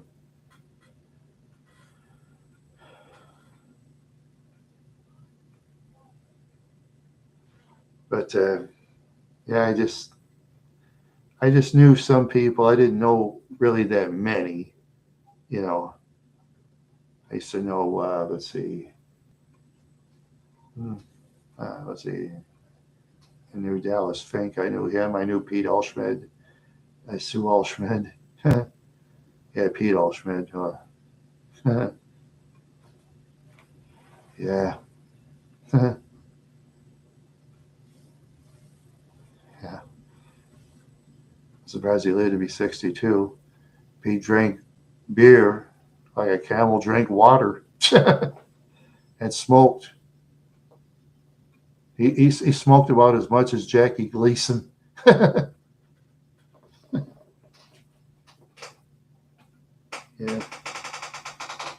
Oh. Yeah, let's see. 3 hours and 34 minutes.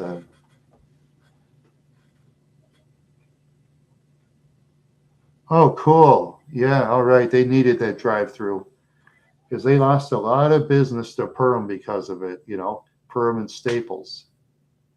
Because Perham and Staples have a drive-through, and some people just love drive-throughs. I mean, some people are nutty that way. For me, if I go to the Dairy Queen, if I lived in Wadena, I go to the Wadena Dairy Queen, pick up my stuff. I'll either eat it there or go home, you know, myself.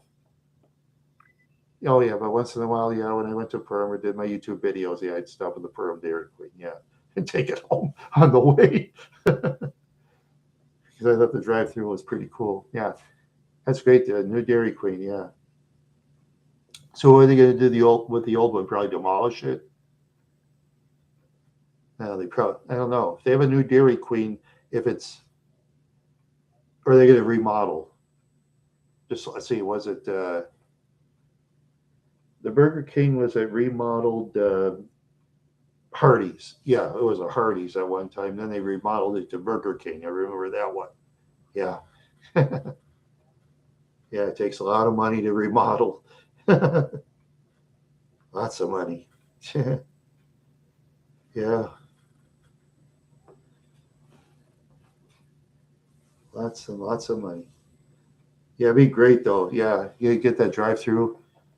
Yeah, that was my favorite place in what? That was my favorite place in Wadena. Oh, cool. All right. Yeah, good. Yeah, that was my favorite place, the Dairy Queen. Yeah, that was my favorite place, the Dairy Queen. Oh yeah. Yeah, the food is just so delicious. Between their onion rings and Alexia, taste wise, I take the Dairy Queen. But for cost wise and nutrition wise, I'll take Alexia. Alexia is a lot better for you than the Dairy Queens. For nutrition, yes.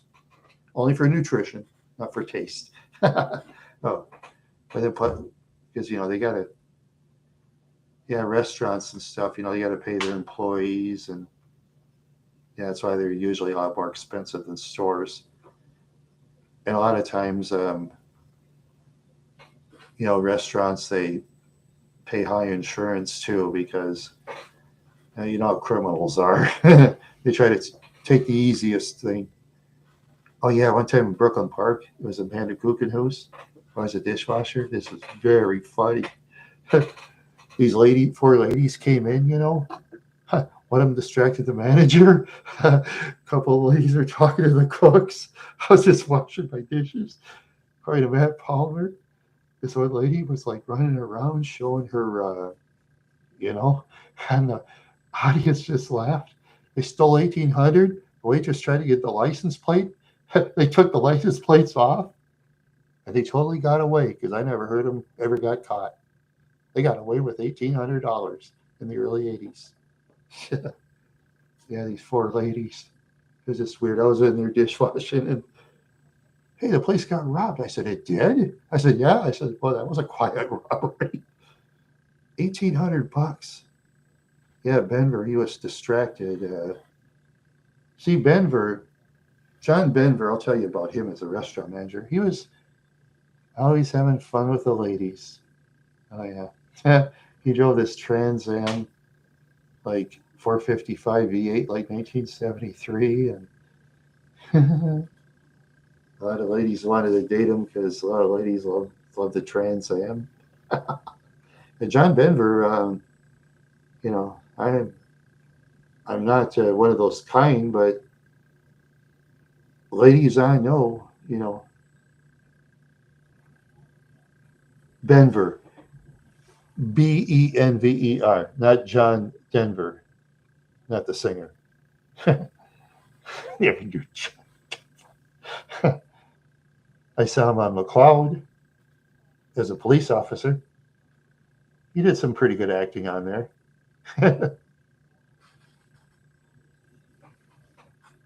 They made Denver kind of like a smart sheriff, but kind of a cornball.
Well,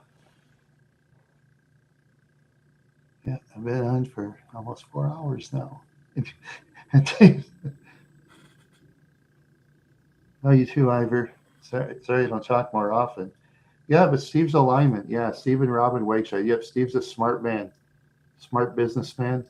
Yeah, tell Steve Wakeshire I said hi, okay? If you're ever in Wadena, stop by the shop and tell him I had to junk my Park Avenue and get the Grand Marquis. Uh,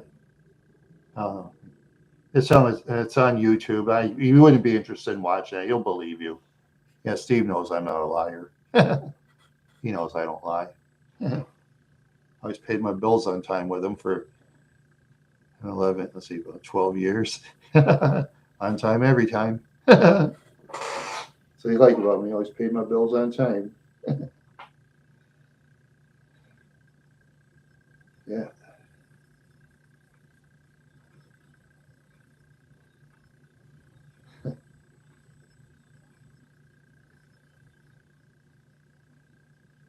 Oh, okay. You actually take your car to Steve's alignment? Cool. Yeah, tell Steve and Robin I said hi. Yeah, seriously. Yeah, oh yeah, nobody could fix my cars better than Steve's alignment. Nobody. Yeah, even on the Google thing, I'd give him every star in existence. I mean every word I said too. Yeah. Yeah, they fixed that left turn signal. He had to take off with lots of stuff. Yeah. Yeah, Steve told me, yeah, that part was kind of a pain, but I eventually got to it and got it done. Yeah, I do. Oh, he's outstanding. Yeah, that's okay. Yeah, John's and I, we didn't get along, but that's fine. Hey, don't go against John. John works on police cars too. Okay, it's okay. Steve's more my kind of person. I mean, John likes certain people. He used to like my friend Dwayne, who used to live in Wadena. Yeah, he got along with my friend Dwayne really well, and Dwayne was hard to get along with. And he actually got along with Dwayne, his friend that I had in Wadena. The only one of two friends I ever had. It was just weird. He's the one that was it drove my mother to the hospital while she was in labor with me. He was the only one available. Thank you, Dwayne, because otherwise I could have been dead. Thank you, Dwayne. Yeah. Yeah, the combustion engine saved my life. It did. It was weird. Yeah. Yeah, I'll just say, yeah, it's okay. Johnson's a very good garage. Yeah. Oh, yeah. Yeah. Oh, yeah. They fix police cars too. They both do. Yep. They both fix police cars. And like I said, John and I just didn't get along. That's fine. I just stayed with Steve's. I just tell people, go where you want. Just go wherever you want. That's your right. You buy any product you want. If you didn't like Lincoln Mercury's, that's fine too. If you think that my Grand Marquis is an ugly pile of garbage, that's cool. I'll still be your friend. Yeah. I have friends who hate my YouTube channel. I don't care. I really don't care. So what? I'm here to be nice to people if they're nice. That's it. Mean people, go the other way, please. Go lay down, go to sleep, and don't wake up. You mean dishonest people. That's what I feel. Yeah. That's right. Yeah.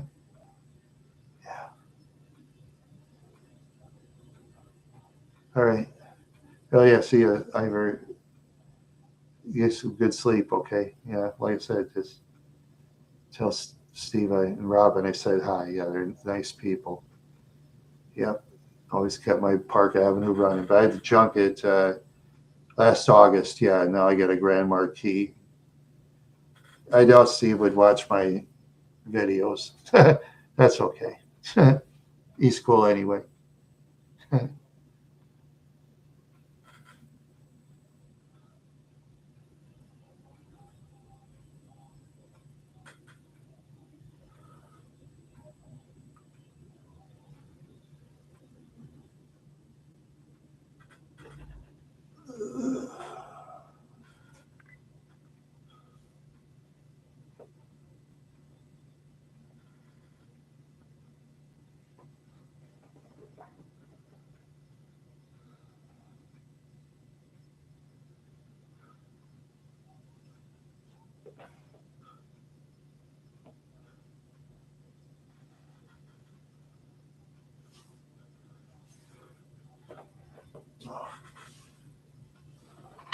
Ouch.